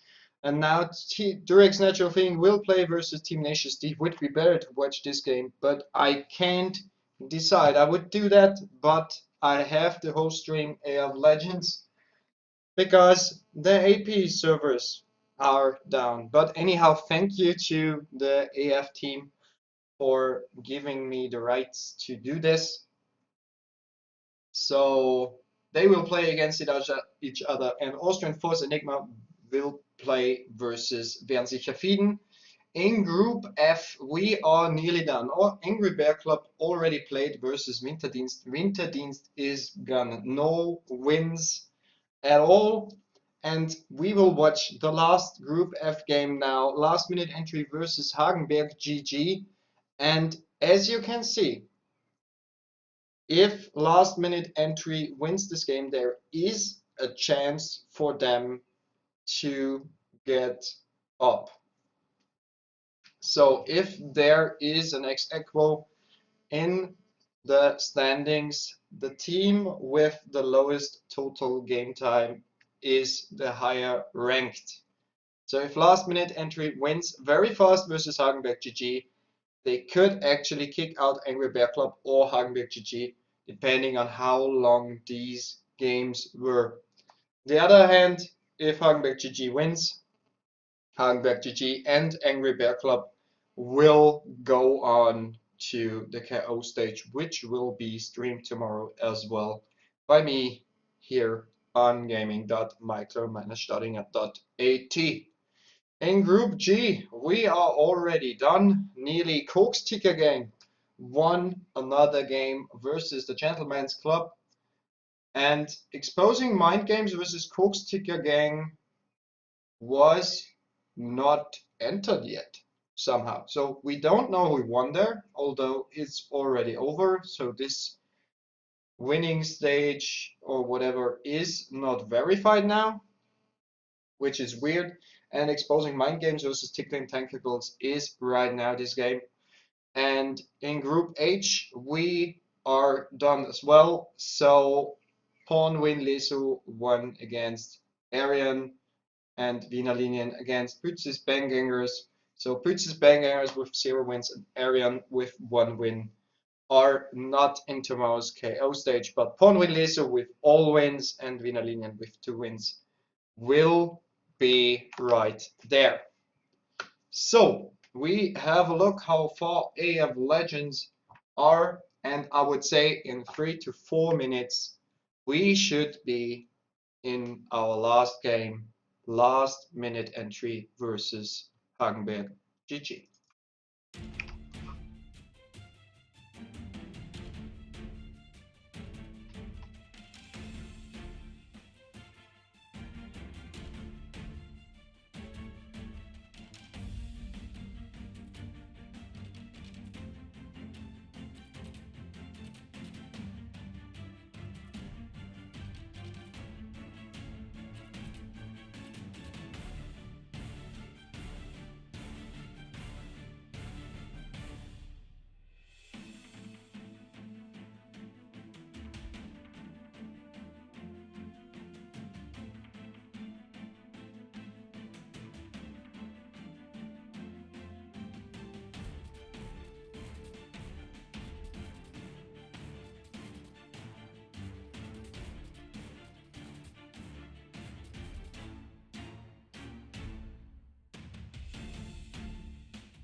And we are in the last game for today.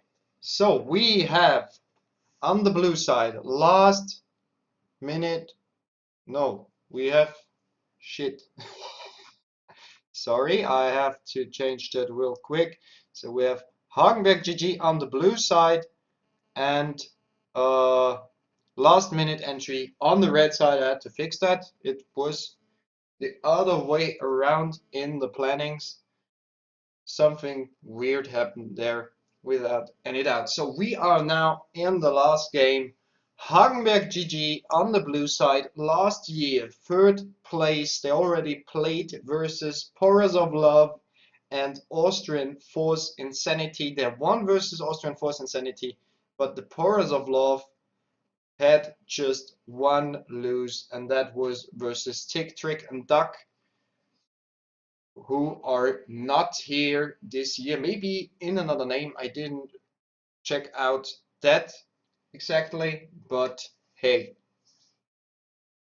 So Hagenberg GG should be pretty strong. Elo is hard to tell. So Hagenberg GG has Diamond 4, Platinum 3, Platinum 4, Plat 4, Diamond 4, and Diamond 5. And last minute entry has Plat 5, Diamond 4, Silver 5, and 3 unranked. So hard to tell who will be the dominant guy here. In the mid we have Günther Nacht with Diamond 5 on his TF.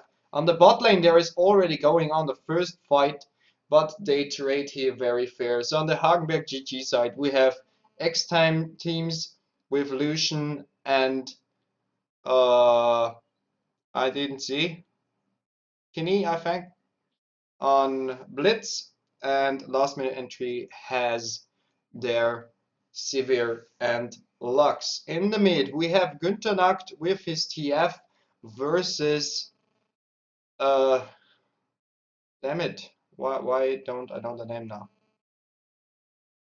Great, whatever. With yeah. Jungle, we have Shyvana on Hagenberg GG side, and last minute entry with the Lee. Lee can be pretty OP. And on top we have Aurelia and Echo. And Aurelia is getting in trouble now a little bit, but they trade, I think. So there is a big attack on Lux. But will she survive it? I think so. So no first blood here, but that was a pretty good engage. On Aurelia and Echo, there is a pretty good fight. But now Lucian got Lux. We did not see that. I'm sorry. And now the grab, but perfectly shielded by Sivir there. So they keep on pushing. They have a lot of pressure on that lane. So Hagenberg GG on the bot lane in favor here. Lee is going back. Aurelia but has some problems again. Echo here. We will see how this will work. She got more farm though, but Echo has some pressure on the lane. The hook was close but not enough. And yeah, we will see Lucian in a big CS advantage here. Mid lane going on quite good, but Günther a little bit low here, just half the health, but he already took some biscuits, cookies, whatever, to regain that health. Bot lane still pushed by Hagenberg GG. On the top lane, last minute entry, a little bit more pressure. And here on the mid lane, it seems as well for last minute entry. And there is Echo engaging on Aurelia, but Aurelia trades here very good, and Echo is nearly down there. But you never know if there will be a gank, and she was a little bit pushed here as well by the minions.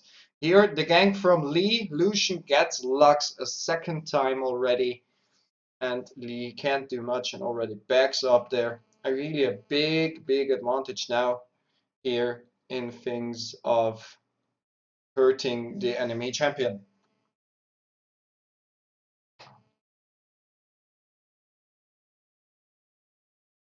Bot lane still chilled. Sivir now alone here. Must be very careful because of the blitz hooks, which could kill her easily.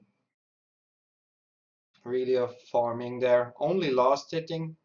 She likes the pressure on the lane, it seems. And bot lane is backing up there. At least Hagenberg GG is backing up there. And yeah, not much. Why can't I remember the name of the other mid champ? What the? Is it? No, it's not Elise. What the fuck? I really can't remember. Can someone help me, please? Oh my gosh, never happened. Syra. Syra, that's it. Now, finally. So, bot lane here in favor of the jungler as well, but will there be a gank or will they just pass? We will see it later on. In the meantime, Aurelia is trading here with Echo, but Aurelia getting more damage out there. And Echo has to be passive here, but an immense fight here. Here comes the gank from Shyvana and got one down. So Lux already 3 deaths. Lee, in the meantime, gank top. And yeah, so the stream had some issues. Interesting, although it's running. What do I know? Nice. YouTube, nice. So,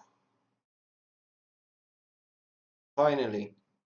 So Hagenberg GG now a little bit the game in their favor and they push bot quite good.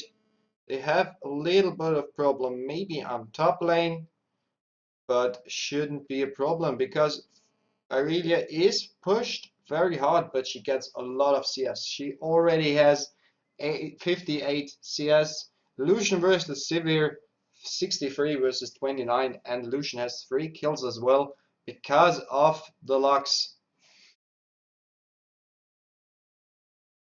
And they are now passing the tower. No, they're still hitting it.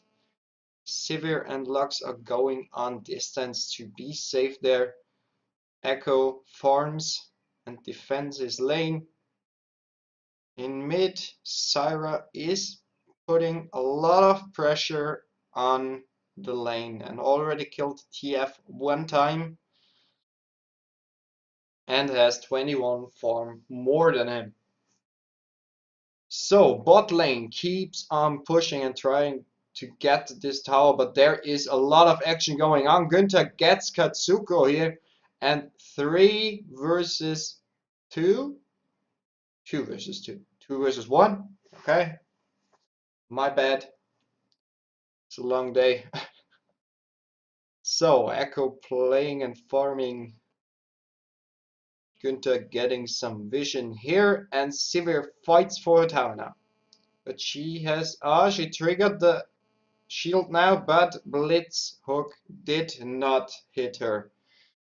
Sivir now trying to deal some damage, but all nicely dodged. The binding of Lux as well. And Echo comes back to the lane here and will try to keep the pressure on the lane. Lux and Sivir here in a pretty difficult situation. A Blitz who can grab out and their tower is nearly down. The tower is now down and they kind of fight. They keep it very distant. A flash grab of the Blitz gets, yeah, that was it. The dash of Lucian to the front to get Lux as well. Already 5 kills for Hagenberg GG. Looks good for them. Aurelia's strategy is really to get pushed in and farm every minion available. Everyone. and it works good, it seems. So the bot lane of Hagenberg GG is dominating now. Lucian with an Essence Reaver already 4 kills and Lux 4 deaths, and that was the counter of Aurelia killing that Echo without any problems. There is the gank from the support, but Blitz is very low and gets killed now by Lee Sin. And TF is now in trouble, gets kicked away from his tower, and the Q did not hit. That was insanely close. Here comes the stun card, and Lucian is here as well, and they now revenge. Here comes Lee Sin. Wow, the flash, and another flash, and a double kill for Lucian with using his ultimate there. And now they go straight for the Drake, clear this ward, and they attack it anyhow. And they might get this because this is uncontested. Lux needs some time to get there, maybe she can ult it, but they have no vision there, and that is the Drake for Hagenberg GG with already 8 kills and only 2 deaths.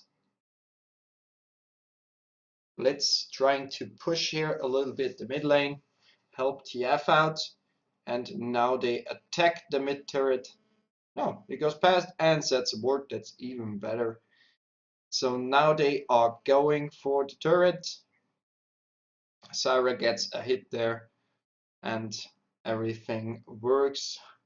So Lucian already 6k gold compared to Sivir with only 2.6k gold. So only on the bot lane already more than 2.5k difference. And that is another kill by Aurelia. She just farmed up and now she bashes Echo into the ground. There is no way for him to get away. No E, no W, no chance. Blitz warding deep into the enemy jungle in the meantime, and they might prepare themselves for getting this Herald. Yeah, Aurelia here as well. They are aiming for the Herald, and this will be uncontested as well. So they get a lot of objectives on the map without even having the sorrow that they might get attacked in any way. Aurelia now with the Herald buff will easily push in the top turret. Nice hook there, and that is a dead Syra as well. Oh my gosh. This is just working perfectly for Hagenberg GG, and now they go for the mid turret. There's just one Lee, but he can't do anything against that. So this turret is gone. And they even carry on there. And Blitz was aiming for the hook, but he got a little bit stressed out there. Maybe next time. So the whole Hagenberg GG team is collecting themselves in the enemy jungle, getting the blue. And last minute entry has to fight their sorrows at the second mid turret already because they just keep on with pressuring that. Blitz was ready for the hook, but he could not fit there. He's just now distracting them a little bit. They are all nervous. They don't know where the enemies are due to the lack of vision there. And that is already the second tower for the bot lane here. A nice spell shield again of Sivir. And now Lee Sin engages, kicks down. But what will happen now? Lux hits the binding.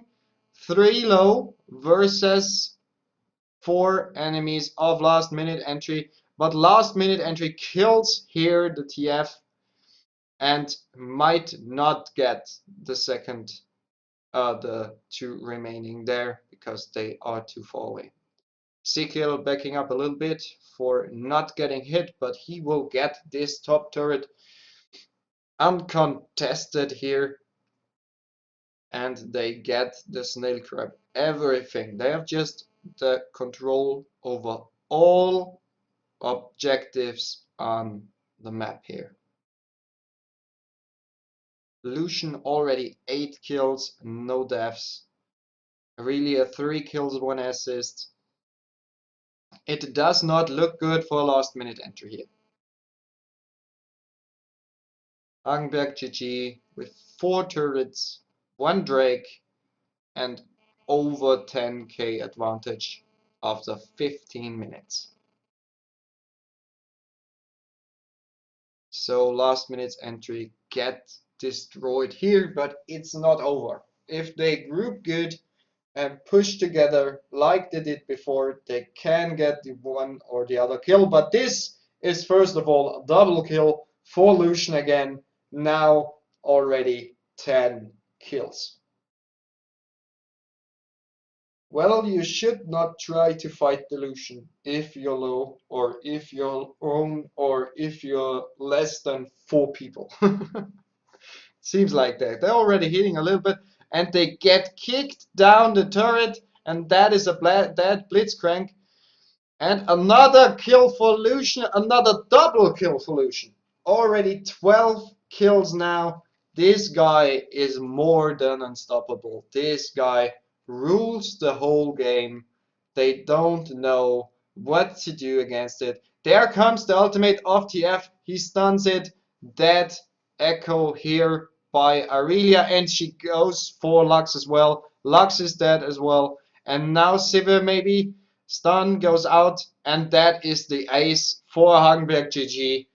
And they go on for the inhibitor turret in the mid lane, and they will get the inhibitor as well if they are enthusiastic for that. Yeah, the whole team Hagenberg GG is fighting that inhibitor. Only Syra and Lee Sin there. But that was an ultimate by Lux, and just with the tip killed Blitzcrank there.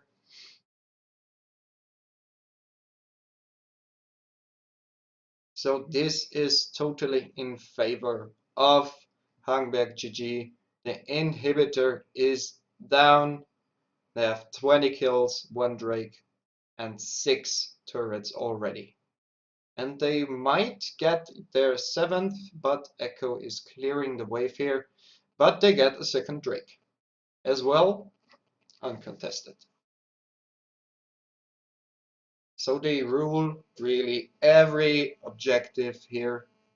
They just can try to defend, but if they defend, another objective is getting lost. They are in a down spiral of death here. Now they group up on top, but in the meantime, okay, well, nothing happened. I thought they already do something, but they just chill, clear the vision, and Blitz is going there very risky versus 2, maybe 3 enemies. But now they are heading for the Herald again. The last one possible. We're already at 90 minutes. So this one goes again to Hagenberg GG. Again to... No, this time to Shivana. Sorry. Oh, I'm fucking up things that... long day. Long day, long day. Over 15k advantage already. And they push in the top lane now, get the 2nd turret here as well, so they have no more lane turrets at all, only the base turrets. And there is already one gone again, and they go straight for another one, and now they engage, and Echo has no chance. That is a deadly sin. He tried to get in there, but Echo tries to do it, but another double kill for Lucian. The whole team keeps alive and gets now the inhibitor as well. So last minute entry already lost 2 inhibitors, already super minions in the base, and they are straight going for the Nexus turret, and this might be the end of the game. 20 minutes, no disrespect here, so just pure killing here, and there is going down the Nexus. And this means This was already the game after 20 minutes and 12 seconds. Hagenberg GG totally dominated that, I would say. Okay, that was not even close, I would say. That was insane. That was really insane. We did not see a single penalty today. We got a quarter today by Kogma. I forgot which game it was. Damn it. But we will have now a final look at our brackets. So in Group E, Zurich's Natural Feeling lost against Team Nations D. Austrian Force Enigma won versus Werden sicher Frieden. So Team Nations D and Durex Natural Feeling are tomorrow in the KO stage. Austrian Force Enigma 1 win and Werden sicher Frieden 0 wins are out. In Group F, Angry Bear Club 1 versus Winterdienst and Just Hagenberg GG versus last minute entry, which means no ex aequo here. Hagenberg GG with 3 wins. Angry Bear Club with 2 wins are in the KO stage tomorrow. And last minute entry with 1 win and Winterdienst with 0 wins are out. In Group G, Tickling Tentacles 1 versus Exposing Mind Games and Cookstick again against Gentleman's Club. There is still no information about Exposing Mind Games versus Cookstick again, so we still don't know who succeeded here to the KO stage, but I would say Cookstick again is quite sure in the KO stage, and I would say Tickling Tentacles. Maybe Exposing Mind Games will kick out Tickling Tentacles or Cooksticker Gang out of this, but there is no information yet. I don't know why. So we don't know what about Group G, but in Group H, we have a win of Pawn, win Lesu versus Arian, and Wiener Linien against Pützes Bangangers. So tomorrow, Pawn, win Lesu with all wins, Wiener Linien with 2 wins are in the KO stage, and Arian with 1 win and Pützes Bangangers with no wins are out. So, well, that was today's day. We watched 6 games, more close, more one-sided. It was amazing, without any doubt. We still don't know who is in the KO stage now, so we will find out tomorrow, 12:45 p.m. CEST, right here again on gaming.michaelmanschadinger.at. The scheduling for next week's stream will be out this night as well, so be sure that you watch tomorrow the KO stage of this amazing event, organized and executed by Austrian Force. They do a great job, although there are some technical difficulties sometimes. But anyhow, a great tournament, and that was a great group stage. And tomorrow, that will be interesting. As we saw many teams just dominating, and tomorrow I think it will be closer because they can't be that much better than other teams, I think. We will see tomorrow. So yeah, thanks for watching. Tomorrow 12:45 CT, day 2 with the KO stage. Be sure that you join in, and yeah, I would say I'm out. If you like that, like, comment, whatever, subscribe. See you tomorrow. Bye.